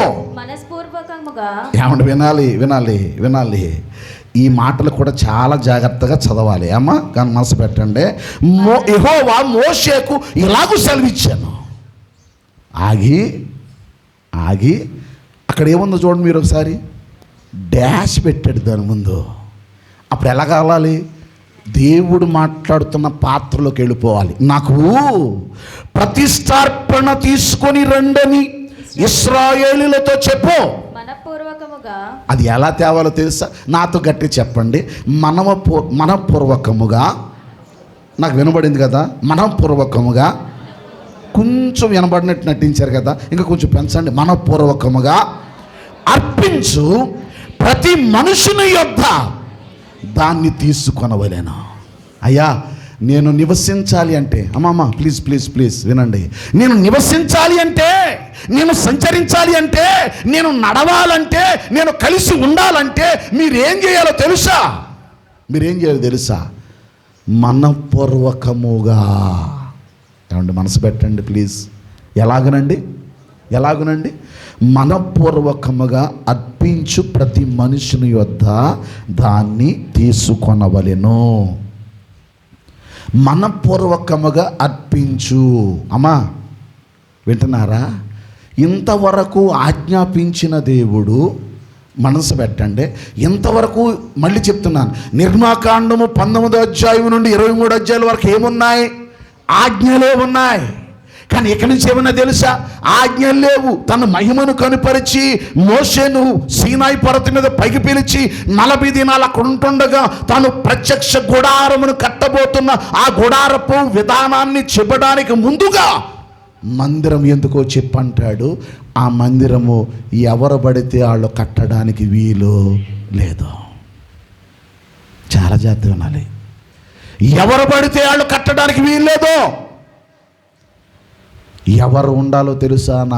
నేను కోరుకున్నట్లుగా చెయ్యాలంటే మనఃపూర్వకముగా అర్పించు ప్రతి మనుషుని. అందరూ చెప్పని మాట, మనఃపూర్వకముగా అర్పించు ప్రతి మనుషుని. మనఃపూర్వకముగా అంటే అర్థం తెలుసా? మనఃపూర్వకముగా అంటే అర్థం, first I need willing heart. నాకు అవసరమైనది మొట్టమొదటి ఏంటి తెలుసా? మొట్టమొదటి మాట్లాడి తెలుసు. ఇంకా మీకు అర్థం చెప్తాను. హోల్ హార్టెడ్ హ్యూమన్ బీయింగ్ అంటే అర్థం అయ్యేలా చెప్తాను. ఇష్టపూర్వకంగా. ప్లీజ్ మనసు పెట్టాలా? ఏ పూర్వకంగా అంటే దేవుని మందిరములో దేవుడు నాతో ఉండాలంటే, ఏమండో ప్లీజ్, దేవుడు నాతో ఉండాలంటే దేవుడు దగ్గర నేను ఎలా ఉండాలని కోరుకుంటున్నాడు తెలుసా? ఇదిగో ఇంతవరకు నా ఆజ్ఞలు అని చెప్పిన దేవుడు అంటాడు, ఇప్పుడు ఆజ్ఞతో చెప్పడం లేదయ్యా, నీకు ఇష్టం ఉంటే. చాలా జాగ్రత్త వినాలండి, చాలా జాగ్రత్త వినండి. ఏముంటే? నీకు ఇష్టం ఉంటే, నీకు ఇష్టమైతే మనఃపూర్వకంగా అర్పించు, హృదయపూర్వకంగా అర్పించు, మనస్ఫూర్తిగా అర్పించు. నీ అర్పణ. ఒక మాట చెప్తాను, ఇది చాలా ప్రాముఖ్యం. దేవుని పనికే ఖర్చు పెట్టాను. మన జీవితాలు కొన్నిసార్లు ఆశ్చర్యకరంగా ఉంటాయి, కొన్నిసార్లు అద్భుతకరంగా ఉంటాయి, ఆశీర్వాదకరంగా ఉంటాయి. నేను అనుకుంటా ఈరోజు ఏదో అనుకుంటానే, ఆ రోజునే ఏదో రకమైన ఒక తల్లు, ఒక చెల్లు, ఒక అన్న, ఒక తమ్ముడో లేచి నిలబడి ఒక అర్పణ తీసుకొచ్చి అలా చేతులు పెడతాడు. అమ్మా, లక్షల కోట్లు సంపాదించినా ఈ ఆనందం రాదు. మీకు తెలుసో తెలీదో? ఈ ఆనందం రాదండి. అందుకే మీరు నమ్మండి, నమ్మకపోండి, ఎవరిని విడిచిపెట్టనండి, అందరినీ ప్రార్థనలో జ్ఞాపకం చేసుకుంటాను. ఇంకా విచిత్రం చెప్పనా? నమ్మడం కొరకు చెప్పడంలా, నాకు విరోధుల కొరకు ఎక్కువ ప్రార్థన చేస్తాను. నన్ను తిట్టుకునే వాడి కొరకు ఎక్కువ ప్రార్థన చేస్తా. మీరు బాగుండాలి, సంఘం బాగుంటేనే, అది ఆశీర్వాదకరంగా ఉంటేనే ఒక దైవజనుడు సంతోషంగా ఉండగలడండి. మీకు తెలియదు? ఈ పదాలతో చెప్తున్నాను తెలుసా? దేవుడు కూడా అంటాడు, ఇదిగో నా దగ్గరికి వచ్చే జనాలతో పని లేదు. వచ్చేవాడు ఎలా రావాలో తెలుసా? ఇచ్చేవాడు ఎలాగివ్వాలో తెలుసా? వాడు మనఃపూర్వకంగా నువ్వు దేవుని సన్నిధిలో, దేవుడు నీతో నివసించాలంటే, దేవుడు నీతో మాట్లాడాలంటే, దేవుడు నీతో సహవాసం చేయాలంటే, దేవుడు నీతో ఆనందించాలంటే నీ దేవుడు కోరుకునేది ఏంటో తెలుసా? నువ్వు వచ్చే రాక కాదు, ఇష్టంగా దేవుని దగ్గరికి వచ్చావా లేదా? హృదయపూర్వకంగా వచ్చావా లేదా? హృదయపూర్వకంగా వచ్చావా? వస్తే దేవుడు నీతో మాట్లాడతాడు, అందులో తిరిగిలేదు. ఎవరి మాటలు ఇవి చెప్పండరా? దేవుని మాటలు. దేవుని మాటలు, ఇవి దేవుని మాటలండి. చిన్నల్లుడు ఉద్యోగం చేస్తున్నాడు, మీకు చెప్పాను, నాకు టైం లేదే, మనసు పెట్టండి. ఏమంటాడు తెలుసా దేవుడు? అమ్మా, మీకు ఇష్టపూర్వకముగా హృదయపూర్వకంగా ఉంటేనే ఇమ్మను అన్నాడు. అర్థమైనా చెప్పనా? మందిరం అంటే మళ్ళీ చెప్తున్నాను, దేవుడు నీతో కలుసుకునేది. చెప్పాలి, దేవుడు నీతో కలుసుకునేది, దేవుడు నీతో సంచరించేది, దేవుడు నీతో మాట్లాడేది, దేవుడు నీతో నడిచేది, దేవుడు నీతో నివసించేది, దేవుడు నీతో ఉండేది. ఆయన నీతో నివసించాలి, ఉండాలి అంటే, నిన్ను కలుసుకోవాలంటే నీ దేవుడు కోరే మాట్లాడు తెలుసా? నేను నివసించాలి అన్నా, మాట్లాడాలన్నా, కలుసుకోవాలన్నా వాళ్ళు ఇష్టపూర్వకమైన వారై ఉండాలా. ఏం వింటున్నారా? ఏ పూర్వకం? ఇష్టపూర్వకం. ఇష్టం అనేది మన మీద ఉంటే ఎంత కష్టమైనా భరించేస్తావు. మా అంగారింటికి వెళ్ళాడు యాకోబు. మా అంగారింటికి వెళ్ళాడు, పిల్లని చూశాడు, లవ్లో పడిపోయాడు. పూర్వకాలం మగోళ్ళే కట్నం ఇవ్వాలిగా. మాయా మాయా అన్నాడు. ఏట్రా అల్లుడు అన్నాడు. నీ పిల్లంటే ఇష్టం అన్నాడు. అయితే నీకేస్తా అన్నాడు. మరి ఏం చేయమంటావు అన్నాడు. ఒలియు కట్నం ఇవ్వాలి కదా అన్నాడు. నా దగ్గర ఉంది అన్నాడు. నీ దగ్గర ఉన్నది ఏమీ లేదు కాబట్టి నువ్వు 7 సంవత్సరాలు నా దగ్గర కొలువు చేయి అన్నాడు. ఎన్ని సంవత్సరాలు? 7 సంవత్సరాలు. నువ్వు కూడా లవ్ చేసావు కనుక కొలువు చేయి బావా. 7 సంవత్సరాలు. ఈ 7 సంవత్సరాలు ఎలా కొలువు చేశాడు తెలుసా? పశువుల దగ్గర, గొర్రెల దగ్గర, మందల దగ్గర మందలు కాలుస్తూ, అమ్మా 7 సంవత్సరాలు 7 రోజుల్లో గడిపేశాడు. పేడ కంపు కూడా ఇంపుగా మారిపోయింది యాకోబుకి. పేడ కంపు కూడా ఇంపు అయిపోయింది. ఇష్టం ఉంటే అమ్మా ఏదైనా చేస్తాంగా. దేవుడు అంటే నీకు ఇష్టమైతే దేవుడు అంటాడు తెలుసు, ఏమంటాడు తెలుసా? నాకు ఇష్టమైన వారిని, మనఃపూర్వకమైన వారిని. అమ్మా వినాలి, హృదయపూర్వకముగా, మనఃపూర్వకం అంటే మనస్ఫూర్తిగా అంటే ఇష్టపూర్వకంగా వినాలండి. 2 చేతులు జోడించి చెప్తున్నాను, నువ్వు ఏది చేసినా ఎలా చేయాలి? ఇష్టపూర్వకంగా చేయి. ఇష్టపూర్వకంగా చేయి. నువ్వు ఇష్టపడి చేయి, కష్టమైన భరించు. ఇష్టపడ్డావా కష్టాన్ని భరిస్తావు. ఆ ఇష్టంలో కష్టం పెద్ద ఏమీ కాదండి, ఏమీ కాదు. ఇదిగో దేవుడు కూడా అదే కోరుతున్నాడు. నేను ఇష్టపడేవారిని చూడు. ఇష్టపడేవారు అంటే అర్థం తెలుసా? అర్థమేలా చెప్తానే, త్వరగా చెప్తాను. మనం ఒక 10-15 నిమిషాల్లోనే ముగిస్తాను, ఎక్కువసేపు ఉంచాను. చూడండి, నిర్గమాకాండం 35వ అధ్యాయం. చాలా అద్భుతమైన పాఠం అండి. టైం లేక నేను స్లో అవుతున్నాను. నిర్గమాకాండం 35వ అధ్యాయం 5వ వచనం చదువుదాం. 5వ వచనం. మీరు మీలో నుండి మళ్ళీ 5:35 మీరు మీలో నుండి యెహోవాకు అర్పణము పోగు చేయుడి.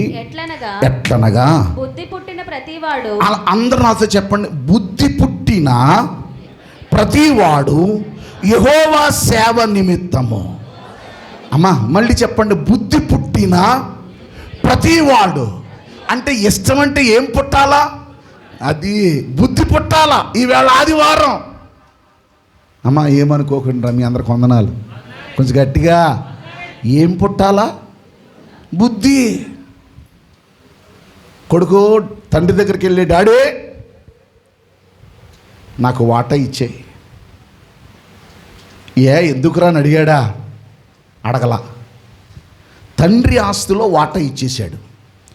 వాటా పట్టుకొని దూరదేశం వెళ్ళిపోయాడు. ప్లీజ్ వినాలా, ఏ దేశం? దుర్వ్యాపారం చేశాడు, ఉన్నదంతా పోగొట్టుకున్నాడు. ఒకడి దగ్గరికి వెళ్ళాడు, అక్కడ సేవ చేయడానికి సిద్ధపడ్డాడు. ఏ సేవ? పందుల సేవ. పందుల దగ్గరికి కూడా వెళ్ళిపోయాడు. ఇప్పుడు అనుకుంటాడు, బాగానండి, ఇప్పుడు అంటున్నాడు, అయ్యయ్యో నేను ఎంత తప్పుడు పని చేశాను. నా తండ్రి ఇంట అనేక మంది పనివారులు ఉన్నారు కదా.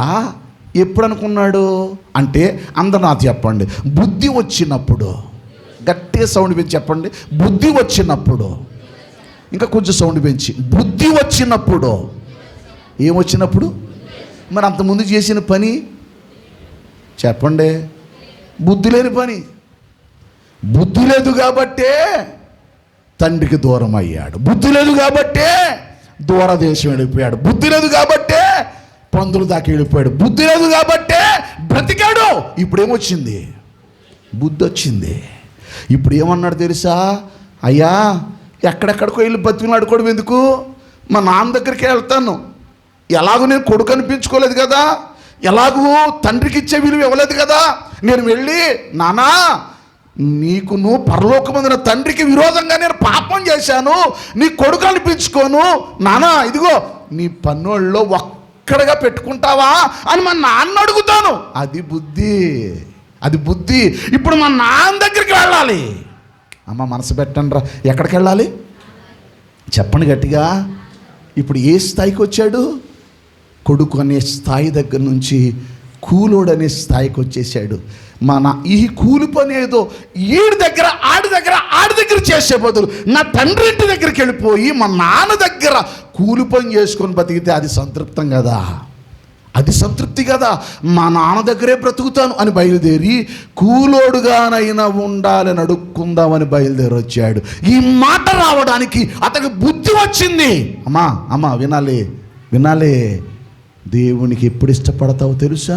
నీకు బుద్ధి వచ్చినప్పుడు. అయ్యో, నాకు సమస్తం ఇచ్చాడే, ఆస్తినిచ్చాడే, ఆనందం ఇచ్చాడే, ఐశ్వర్యం ఇచ్చాడే, ఆరోగ్యం ఇచ్చాడే, బ్రతికి ఉన్నానే, భర్తతోనూ బిడ్డలతోనూ పిల్లలతోనూ కుటుంబంతో నా ఆస్తితో నాకు తినే తిండితో నేను ఆరోగ్యంగా ఉన్నానంటే ఆయన పెట్టిన భిక్ష కదా.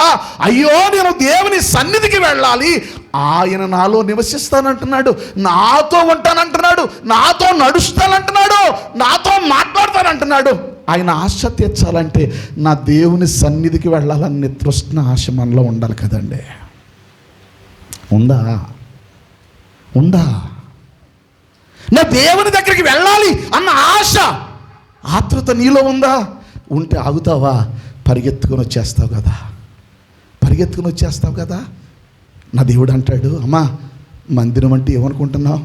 నేను నీతో ఉండాలయ్యా, నేను నీతో ఉండాలి, నువ్వు నాతో ఉండాలి, మనం ఇద్దరం సహవాసం చేయాలి, మనం ఇద్దరం కలుసుకోవాలి. ఆయన పరితపిస్తూ, ఇదిగో నేను రావాలంటే నీకు ఇష్టం ఉండాలి కదా, ఇదిగో నువ్వు మనపూర్వకంగా వస్తే నేను నీ దగ్గరికి వస్తాను, నువ్వు ఇష్టం లేకుండా ఏం చేసినా నాకు వద్దు అంటున్నాడు ఆయన.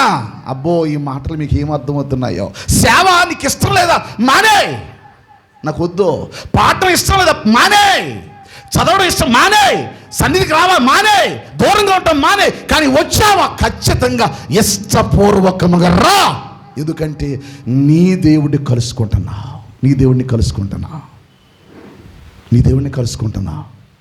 రాత్రి చాలా బాధ అయిపోయింది, చాలా తిట్టేయాలనుకున్నాను.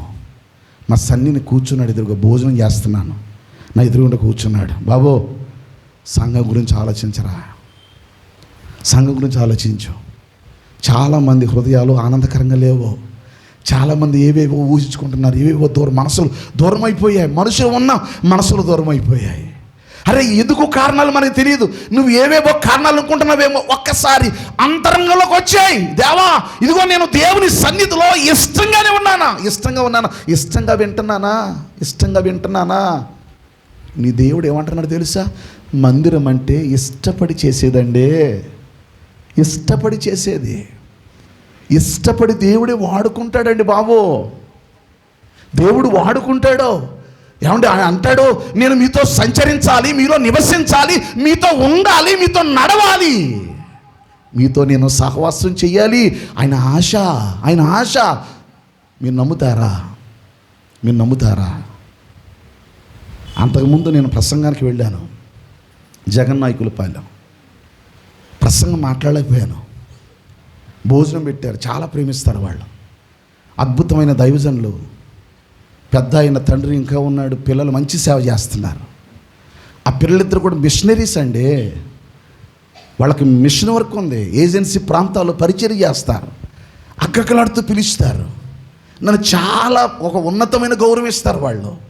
కానీ అక్కడ కూర్చున్నాను, భోజనం చేస్తాను, నచ్చిన కూర వాళ్ళు వండి పెట్టారు, మీకు ఏం కావాలని అడిగి పెడతారు, నా ఎదురుగుండా కూర్చొని భోజనం పెడతారు, భోజనం చేస్తున్నాను, మనస్సాక్షి ఒప్పడం లేదు, ప్రసంగం మిస్ అయిపోయింది, బుర్ర పాడైంది, మనసు సరిగా లేదు, మనసు కుదరలేదు, ప్రసంగం కుదరలేదు. నాన్న ఏమనుకోవద్దు అంటున్నాను, అయ్యగారు మమ్మల్ని కూడా క్షమించండి, సౌండ్ కూడా మేము మంచిది పెట్టలేకపోయాం, అయినా మీరు అడుగు పెడితేనే చాలండి అంటున్నారు, కానీ సంతృప్తి లేదు నాకు. ఆదివారం మాట్లాడిన సంతృప్తి లేదు. ఈ వారంలో మీరు నమ్మండి, ఏడ్చిన క్షణాలే ఉన్నాయి. ఎందుకంటే ఇవి నా మాటలు కాదండి, ఎవరి మాటలు ఇవి? దేవుని మాటలు. ఆ మాటలని సరిగా ప్రకటించకపోతే అది ఎంత వేదనో నిజంగా మనస్ఫూర్తిగా సేవ చేసేవాడిగా తెలుస్తుంది. రాత్రి కూడా కన్నీళ్లు కార్చుకున్నాను, దేవా నా మనస్సు కుదుటపరచు నాయన, మనస్సు కుదుటపరచు, మనసు నిమ్మళపరచు, నీ మాటలు మంచిగా చేయడానికి, మంచిగా మాట్లాడడానికి మనస్సు కుదుటపరచు. రాత్రి మాట్లాడుతుంటే, రాత్రి చదువుతుంటే నాకు ఆగలేదండి బాబు. నా హృదయం ఏమొచ్చిందో తెలుసా? ఒరే బాబు, నేను ఎవరిని పడితే వాళ్ళు వాడుకోనరా, ఇష్టపడితేనే వాడుకుంటాను. ఇదిగో నా సేవ చేయాలని నీకుందా, నీకు ఇష్టమైతేనే నేను వాడుకుంటాను. పనికి రాని ఆలోచనలు, పనికి రాని తలంపులు హృదయం నిండా పెట్టుకొని నువ్వు నా పని ఏం చేస్తావురా? నువ్వు నా పని ఏం చేస్తావు? లోకంలో ఉన్న చెత్తంతా నీ హృదయంలోనే ఉంది కదా. అందుకే నీ మనకు పూర్వకమైన హృదయం నాకు కావాలి. నా హృదయం, ఆ హృదయంలో నాకు స్థానం ఉండాలి. ఇది దేవుని ఆవేదన. మందిరానికి వస్తున్నావు, కూర్చుంటున్నావు, మందిరంలో ఉంటున్నావు, మందిరంలో పాడుతున్నావు, మందిరంలోనే వస్తున్నావు, నేను కాదనడం లేదు, కానీ ఇష్టంగానే వస్తున్నావా? ఇష్టంగానే వస్తున్నావా? భయపడుతూ వస్తున్నావా? ఇది దేవుని మందిరం అని, దేవుడు నాతో ఉంటున్నాడని, ఆయన నాతో సహవాసం అని, నన్ను వదిలి విడిచిపెట్టేస్తాడేమో అని ఆయన ఆవేదన పడుతున్నాడు. నీకు తెలుసా?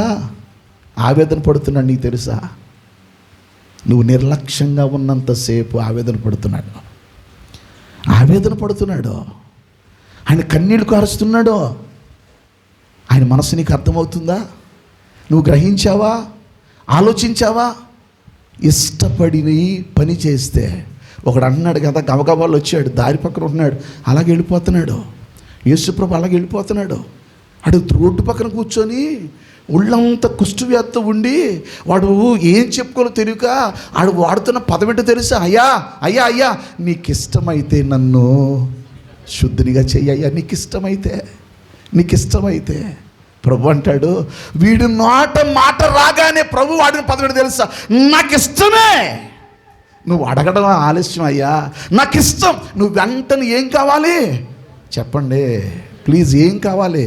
శుద్ధుడవో కమ్మా. ఒక కుష్టి రోగి కన్నీటి ప్రార్థన.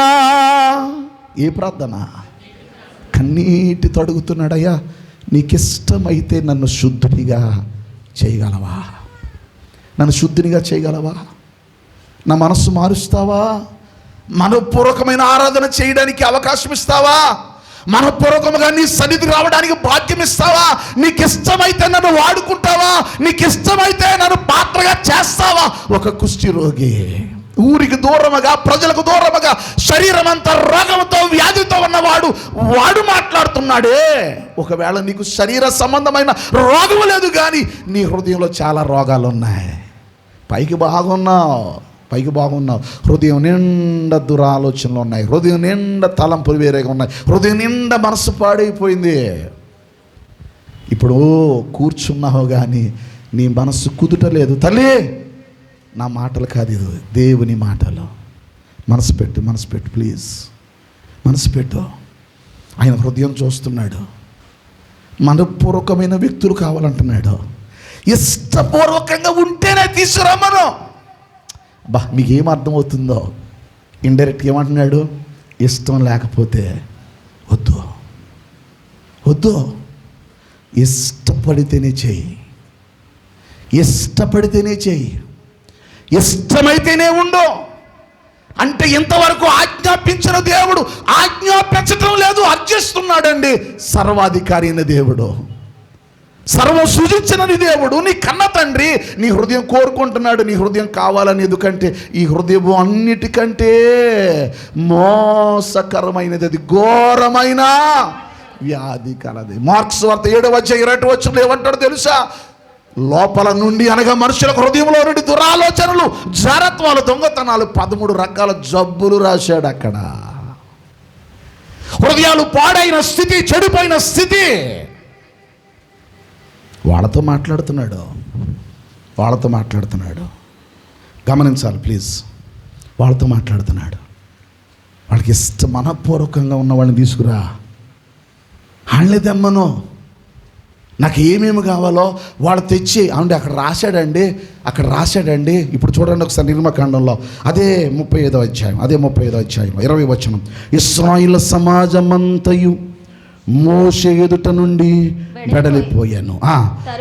తరువాత ఎవని హృదయము వాని రేపెనో. నేను చదువుతాను, నాతో చెప్తారా? అందరు నాతో చెప్తారా? ఎవని హృదయము వాని రేపెనో, ఎవని మనసు వాన్ని ప్రేరేపించెను, వారందరూ వచ్చి. ఎవరు వచ్చారు ఇప్పుడు? అందరూ వెళ్ళిపోయారు. వచ్చిన వాళ్ళు ఎవరు? రేపబడిన వారు, ప్రేరేపించబడిన వారు. అమ్మా వినాలయ్యా. అందరూ వెళ్ళిపోయారు. వెళ్ళిపోయాను. కానీ మళ్ళా కొంతమంది రిపీట్ వెనక్కి తిరిగి వచ్చారు. వీళ్ళు ఎవరట? ఎవని హృదయము రేపెనో, ఎవని మనసు వారిని ప్రేరేపించెనో వారందరూ వచ్చి. ప్రత్యక్షపు గుడారం యొక్క పని కొరకును. చాలండి. ఏ పని కొరకు? దేవుని మందిరం పని కొరకు రేపబడ్డారు, ప్రేరేపించబడ్డారు. ఇక్కడ రాయబడిన మాటలు వివేకము కలిగిన స్త్రీలు. చదువుకోండి 20వ అధ్యాయం 20వ వచనం దగ్గర నుండి మీరు 29వ వచనం వరకు మీరు చూడగలిగితే అక్కడ 4 రకాల ప్రజలు. రేపబడిన వారు, ప్రేరేపించబడిన వారు, జ్ఞానము కలిగిన వారు, వివేకము కలిగిన వారట, వచ్చి పని చేశారట. నన్ను క్షమించండి ప్లీజ్. నీ హృదయం రేపబడాలా? నీ హృదయంలో మంటం పుట్టాలా? నీ హృదయం మండించబడాలా? నీ హృదయం దేవుడు చూస్తున్నాడు. కీర్తనల గ్రంథంలో ఒక అద్భుతమైన మాట, 64వ సంకీర్తన 6వ చరణంలో ఏమన్నాడు చూడండి. కీర్తనల గ్రంథం 64:6. వారు దుష్టక్రియలను తెలుసుకొనుటకు. ఏరా నువ్వు మానేసావే సునీత? తీయండి, మైకులు తీస్తారు అండి. 64:6. వారు దుష్టక్రియలను తెలుసుకొనుటకు ప్రయత్నింతురు. వెతికి ఉపాయము సిద్ధపరుస్తారు. ప్రతివాని హృదయాంతరంగము. అది చాలు. అందరు చెప్పండి. ప్రతివాని. సౌండ్ పెంచి. ప్రతివాని హృదయ అంతరంగము అగాధమే. ఏముంది? అగాధం అంటే అంతే, లోపల చీకటి.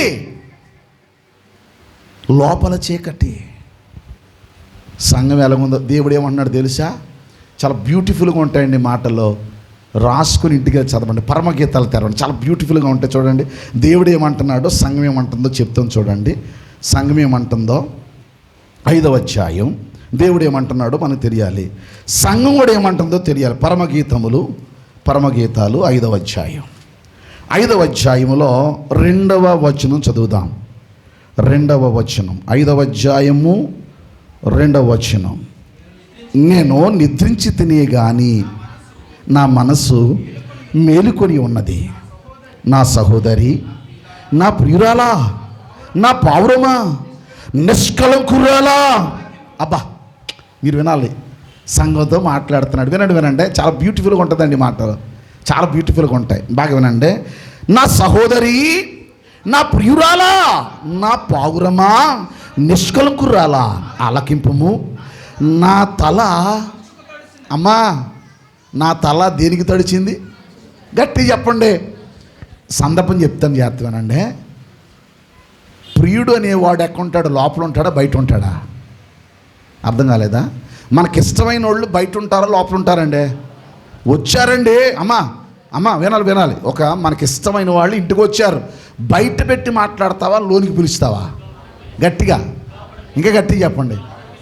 మనకిష్టమైన వాళ్ళు ఎవరైనా వస్తే బయట నిలబెట్టవు కదా, లోపల పిలుస్తావు కదా.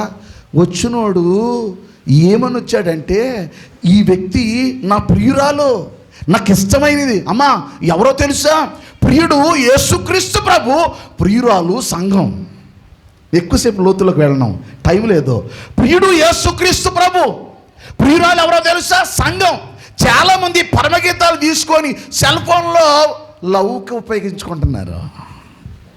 ప్రియురాలా? ఏ ప్రియులు? ఏ ప్రియుడు? బాగా వినాలి. ఈ ప్రియుడు బయట వచ్చాడు ఇంటికి, కానీ ఎక్కడున్నాడు? చెప్పండి, బయట ఉన్నాడు. అందుకని అన్నాడు, ఆయన ఏమంటారు చూడండి, నా సహోదరి, నా ప్రియురాలా, నా పౌరమా, నిష్కర్గురాలా, ఆలకింపు, నా తల మంచుకు తడిసింది, నా వెంట్రుకలు రాత్రి కురియు చినుకులకు. ఏమండి, నేను మంచులో వర్షంలో బయట ఉన్నాను. అమ్మా వినాలి, నేను బయట ఉన్నాను. నాకేం చెయ్యి? నాకు తలుపు తీయమనుచు నా ప్రియుడు వాకలి తట్టుచున్నాడు. అమ్మా వినాలి, ప్రియుడు ఏమంటున్నాడట? నేను బయట ఉన్నానమ్మా, నా తల మంచుకు నానిపోతుంది, చినుకులకు నేను నానిపోతున్నాను, బయట నిలబడ్డాను, తలుపుది అని తలుపు కొడుతున్నాడంట. అమ్మా వినాలి. ఎవరో తలుపు కొట్టేది ఎవరండి? ప్రియుడు. ఎక్కడున్నాడు? తలుపు కొడుతున్నాడంటే ఎక్కడున్నాడు? బయట ఉన్నాడు. తలుపుది అంటున్నాడట. హృదయంలో అంటే ఆ లోపలికి రావడానికి సంఘం అంటుందంట, ప్రియురాలు అంటుందట. ఏమంటుందట ప్రియురాలు? కాదు. ఏమన్నాడు? తలుపు తీయమనుచు నా ప్రియుడు వాకిలి తట్టుచున్నాడు, ప్రియురాలు అంటుందట. అయ్యా, తలుపు తీద్దామనుకుంటున్నాను కానీ నేను లోపల ఎలాగున్నాను తెలుసా? వస్త్రములు తీసివేసి తిని, మరలా దాన్ని ధరింపనేలా. నేను బట్టలు వేసుకోలేదు, నేను మళ్ళా నీ తలుపు తీయాలంటే ఏం వేసుకోవాలా చెప్పండి? బట్టలు వేసుకోవాలా? నెక్స్ట్ నా పాదములు కడుగుకొంటిని, నా పాదాలేమో కడిగేసుకున్నాను, నేను మరలా వాటిని మురికి చేయనేలా. మళ్ళీ నేను కాళ్ళు కడుక్కొని మంచం ఎక్కేసిన తర్వాత మళ్ళీ ఈ పనులు చెప్తే నాకు ఎలాగా? తలుపు సందులో. ఏమైనా అర్థమవుతుందా మీకు ఏమైనా అర్థమవుతుందా? వందనాలు. కొంచెం గట్టిగా చెప్పండి. ప్రియుడు ఎక్కడున్నాడు? తలుపు దగ్గర. మీకు తెలుసా? హృదయమనేడు తలుపు నొద్దా యేసు, జాగ్రత్త. చూసారా ఎంత బాబాడారో? నిలచి సదయుడగుచు తాటుచుండు సకల విధములను. నేను బయట నిలబడ్డాను రా, తలుపు తీరా, నేను వచ్చాను. అమ్మ ప్రియురాలా? అబ్బా ఏం పేరండి? ప్రియురాలు కాదు, ప్రియురోలు. ఎవరో అన్నదే కదలక అంటుందట. నేను వస్త్రములు తీసివేసి తిని మర్యాద ధరించనేలా, కాళ్ళు కడుక్కుంటుని మళ్ళా నేల మీదకి కడుగు పెట్టనేలా. అందుకని నువ్వు ఎక్కడ ఉండవలను? నువ్వు బయటే ఉండవలను. నేను ఎక్కడ ఉండవలను? లోపల ఉండేదను. ఎందుకంటే నువ్వు లోపలికి వచ్చేటకు నేను ఏం వేసి తిని? తలుపు వేసి తిని. ఇంతకు ఏ తలుపు?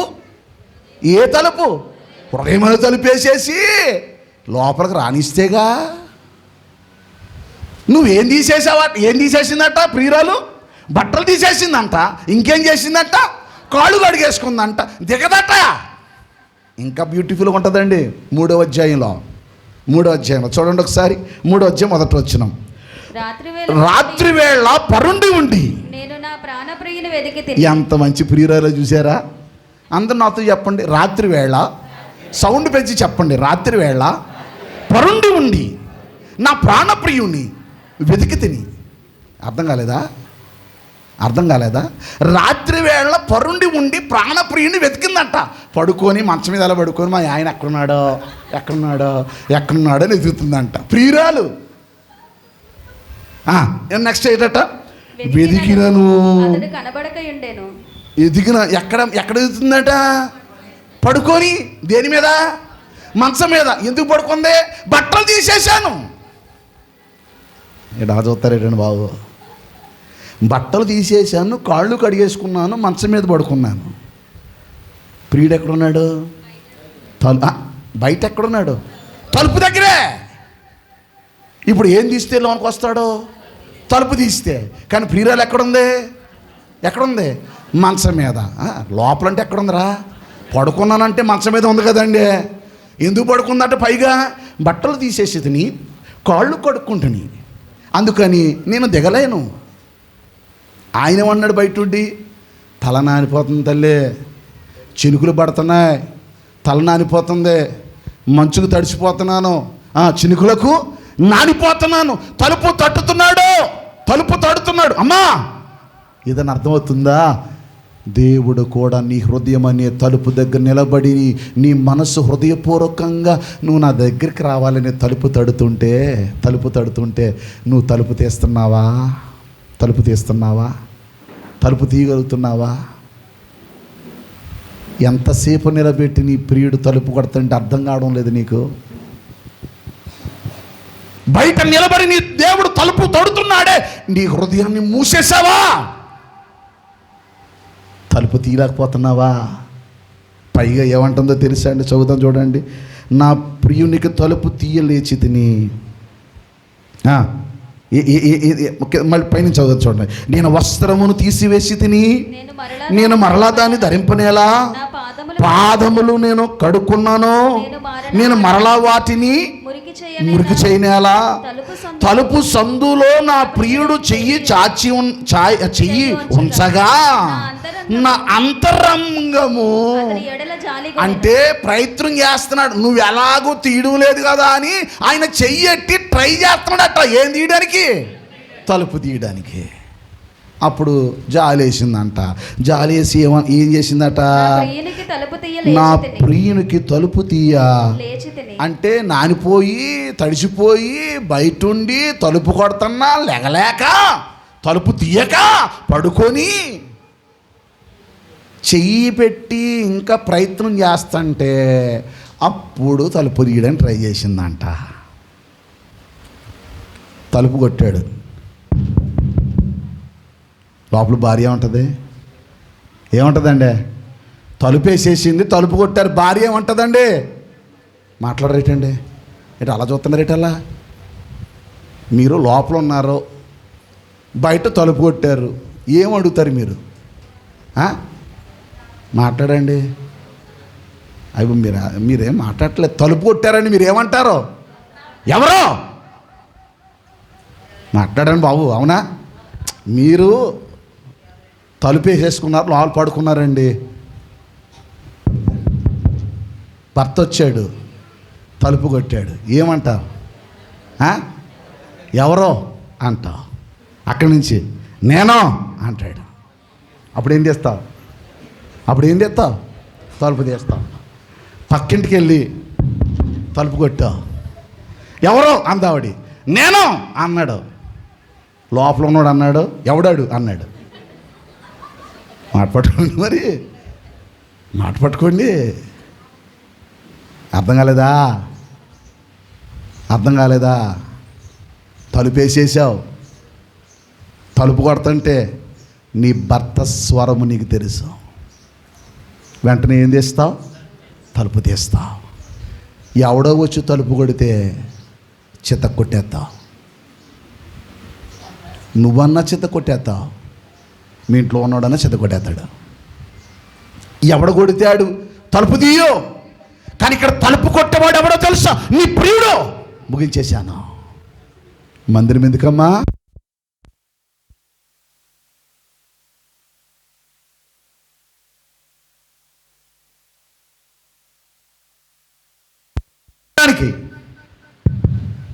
నీతో కలిసి ఉండడానికి, నీతో సహవాసం చేయడానికి, నీలో సంచరించడానికి నీ ప్రియుడు సిద్ధపడి బయట ఉన్నాడు.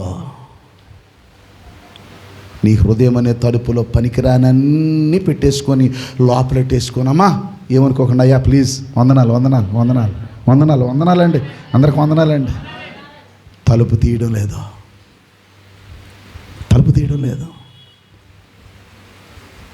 బయటే ఉన్నాడు నీ ప్రియుడు. నానిపోతున్నాడు, తల చినుకులు పడుతున్నాయి, నానిపోతున్నాడు. మంచు పడుతుంది, నానిపోతున్నాడు. తలుపు సందులో చేయి పెట్టి తన్ని తీయాలనుకుంటున్నాడట. అప్పుడు జాలేసిందంట. అంతవరకు ఈ ప్రియురాలకి ఏమీ లేదు, జాలి లేదట. తలుపేసేసిందట. పైగా అంటుందట, స్వరాన్ని గుర్తుపెట్టి భర్తని తెలిసిన అంటుందట, అయ్యా నేను లోపల పడుకున్నాను, బట్టలు ఇప్పేశాను, మళ్ళీ ఏం బట్టలు వేసుకోను, కాళ్ళు కడుక్కున్నాను, మళ్ళీ ఏం పని చేయమంటావు, నేనేం చేయను. నిలబెట్టి అక్కడే ఉంచిందట. మీకేమర్థమైందో? నీ ప్రియుడు నీ హృదయం అనే తలుపు దగ్గర ఉన్నాడు. ప్రకటన గ్రంథం తీయండి, ఆఖరి మాట. ప్రకటన గ్రంథం త్వరగా. ప్రకటన గ్రంథము 3వ అధ్యాయం 20వ వచనం. ప్రకటన గ్రంథము 3:20. ఇదిగో నేను తలుపు నొద్ద నిలుచుండి తడుతున్నాను. ఎవడైనాను నా స్వరాన్ని విని తలుపు తీసిన ఎడల నేను అతని యొద్దకు వచ్చి అతనితో నేను నాతో కూడా అతడు ఏం చేయాలనుకుంటున్నాడు? భోజనం. అమ్మా, నీ ఇంటికి వచ్చి ఆయన భోజనం చేయాలనుకుంటున్నాడు, నీ దగ్గరికి రావాలనుకుంటున్నాడు. అందుకే మందిరం కట్టాడు. నువ్వేం చేశావు? నీ హృదయంలో స్థానం లేక, మనపూర్వకమైన హృదయం లేక, ఇష్టపూర్వకమైన హృదయం లేక తలుపులేసేసావు. బయట ప్రియుడిని నిలబెట్టావు. తలుపు కొడుతున్నాడు. ఆయన ఆశ ఏంటో తెలుసా? నేను వాళ్ళతో ఉండాలి, వాళ్ళు నాతో ఉండాలి, నేను వాళ్ళతో సహవాసము చెయ్యాలి, వారు నేను ఏకమై ఉండాలి. అది ఆశ, అది ఆశ. తలుపు తీయడం లేదా? మూసేసావా? మూసావంటే అర్థం తెలుసా? నీ హృదయము అగాధంగా మారిపోయింది. నీ హృదయం అనే తలుపు మూసావంటే అర్థం తెలుసా? వాక్యము ప్రకటించబడుతున్న హృదయం కరగడం లేదా అంటే అర్థం ఏంటో తెలుసా? నీ హృదయము నిన్ను మోసములో నడిపిస్తుంది. బయట నిలబడి స్వరము పెట్టి మాట్లాడుతున్నాడు నీ ప్రియుడు. స్వరం వింటున్నా తలుపు తీయడం లేదా? ఇదిగో ఈమె చెప్తుంది పరమగీతాల్లో, అయ్యా నేను బట్టలు తీసేశాను, నేను కాళ్ళు గడిగేసుకున్నాను, నేను రాలేను, తలుపు తీయలేను అంటున్నావంటే అర్థం ఏంటో తెలుసా? నీ ప్రియుడి మీద నీకు గౌరవము లేదో, నీ ప్రియుడి మీద నీకు భయం లేదో, నీ ప్రియుడు కూర్చున్న ఆలోచన నీకు లేదో. ఆయన నిలబడుతున్నాడు. ఎంతకాలం మూసేస్తావు? ఎంతకాలం మూసేస్తావు? మనపూర్వకమైన హృదయాలతో ఉన్నావా? నేను ఎందుకు కట్టానో తెలుసా? నువ్వు ఎలాగే ఉండాలని. నేను నీతో సహవాసం చెయ్యాలంటే నీ హృదయం మంచిదై ఉండాలా. మనపూర్వకంగా వస్తే ఇంకా అద్భుతం. అంటే టైంలో కుదిలేస్తాను మిమ్మల్ని. అద్భుతం ఏంటి తెలుసా? నేను వచ్చాననుకో, ఉన్న ప్రతి దాన్ని నేనే బాగు చేసుకుంటాను అన్నాడు ఆయన. పట్టుకోండి. అసలు నాకు చోటిస్తే నేను వచ్చి నివాసం చేస్తాను, భోజనం చేస్తాను. అమ్మా, ఆయన నివాసం చేస్తే చీకటి మన దగ్గర ఉన్నది తెలుసా? అప్పుడప్పుడు వాడి పదం ఏంటి తెలుసా అండి? పోన్లే అంతే అనేసాడులే. అల్లుడు కొట్టాడని కూతురింటికి వెళ్తే మంచి తల్లి చెప్పే మాట ఏంటంటే, పోన్లే మీ ఆయనే కదా అంటే అన్నాడులే. పోన్లే, కొడితే కొట్టాడు, ఏదో కోపలు కొట్టేశాడేమో, పోన్లే ఆగులే. సర్ది చెబుతుంది తల్లి. అమ్మా అవునా కాదా? అవునా? తండ్రి సర్ది చెప్తాడు. ఒకడేమంటాడు, కొట్టాడా, ఆడే వస్తాడు నీ కాళ్ళ దగ్గరికి, నువ్వు ఇలాగే ఉండు రూబ్రోల్లాగా, క్షమించాలా. ఇది ఎవరి సలహా? ఇది ఎవరి సలహా? అప్పుడప్పుడు నేను ఈ మాటలు అంటాను, ఏమని? ఆయనంటే ఇష్టపడిన వారి మధ్య. ఎవరి మధ్య అయినా ఎవరితో నడుస్తాడు? ఆయనంటే ఇష్టపడిన వారితో. అమ్మా వినాలి. ఎవరితో సంచరిస్తాడు? ఆయనంటే డాషర్ పూచేరే, ఆయనంటే ఇష్టపడిన వారితో. ఎవరి దగ్గరకు ఆయన లోబడతాడు? ఆయనంటే ఇష్టపడిన వారితో. ఎవరి లోనికి వస్తాడు అంటే ఆయన స్వరాన్ని గుర్తుపెట్టి తలుపు తీసిన వారిలోనికి ఆయన వచ్చాడా? ఆయన వచ్చాడా? ఇదిగో తలుపు మూసేశావు. ఆయన వస్తే ఆయనే శుభ్రం చేసుకుంటాడట. ఈ తలుపును ఆయనే బాగు చేస్తాడట. అందుకే హృదయమనెడు యేసునాథుండు, హృదయమనెడు తలుపు నొద్ద యేసునాథుండు, నిలచి సదయుడనుచు కాటుచుండు సకల విధములను, నిలచి సదయుడనుచు తాటుచుండు సకల విధములను. తలల వంచండి, కళ్ళు మూసుకోండి అలా ప్లీజ్.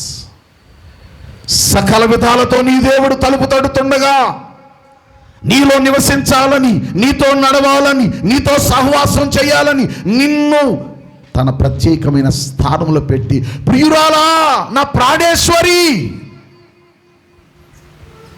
అద్భుతమైన పదాలతో నిన్ను ప్రేమిస్తూ నీ ప్రియుడు బయట నిలబడి తలుపు తడుతూ, నువ్వు ఇంకా తీయకపోతే నేను మంచుకు తడిసిపోతున్నాను, చినుకులకు నా తల తడిసిపోయింది, తలుపు తడుతున్నాడు. తల్ల వంచండి ప్లీజ్. ఉన్నతమైన తండ్రి, ఈ పునరుద్ధాన దినములో మీరు మాకు నేర్పించిన వాక్యాన్ని బట్టి మీ నామాన్ని స్తుతిస్తున్నాం. మీరు మాకు నేర్పించిన వాక్యాన్ని బట్టి మీ సన్నిధిలో ఆనందిస్తున్నాము తండ్రి. ఎట్ ది సేమ్ టైం దుఃఖపడుతున్నాము కూడా. మీరు మాలోనికి రావాలని, మీరు మా ఇష్టాన్ని కోరుకుంటున్నారయ్యా. మమ్మల్ని చేసిన మీరు, మాకు అధికారం ఇచ్చిన మీరు, ఆకారం ఇచ్చిన మీరు, ఆనందాన్ని ఇచ్చిన మీరు, సమస్తం ఇచ్చిన మిమ్ములను మీరు అధికారికంగా కాక మా ఇష్టాన్ని అడుగుతున్నారు. మనపూర్వకముగా అర్పించేవారు కావాలంటున్నారు. నేను వారిలో నివాసం చేసి సంచరిస్తాను అంటున్నారు. మా తలుపులు, హృదయం అనే తలుపులు మూసేశాం, తాళాలు కూడా వేసేసాం. పైగా మేము సాకులు కూడా చెప్తున్నాం. మేము సాకులు చెప్పి మాట్లాడుతున్నాం. మా హృదయాలు తెరవబడేటట్లుగా, మీరు తలుపు తడుతుండగా మా హృదయాలు తెరవబడినట్లుగా నీ వాక్యపు శక్తితో మమ్మల్ని నింపండి నాయనా. నీ వాక్యపు వెలుగులో మమ్మల్ని నింపండి, మమ్మల్ని భద్రపరచండి, సహాయం చేయండి, కృప చూపించమని, మేలు దయచేయమని. విన్న వాక్యాన్ని బట్టి ఏ హృదయమైనా నీ వాక్యముకు లోబడిన వారిని ఒకవేళ ఈ స్థలంలో ఉంటే, లోపాలుంటే దిద్దుకోవడానికి అవకాశం ఇచ్చావు గనుక సరి చేసుకోవడానికి, ఆలోచన పుట్టించావు గనుక దిద్దుకోవడానికి సిద్ధపడి, ఇష్టపడి నీ సన్నిధిలో కొనసాగే యోగ్యత భాగ్యము నిమ్మని యేసుక్రీస్తు వారి ఘననామమును అడుగుచున్నాను తండ్రి. ఆమేన్.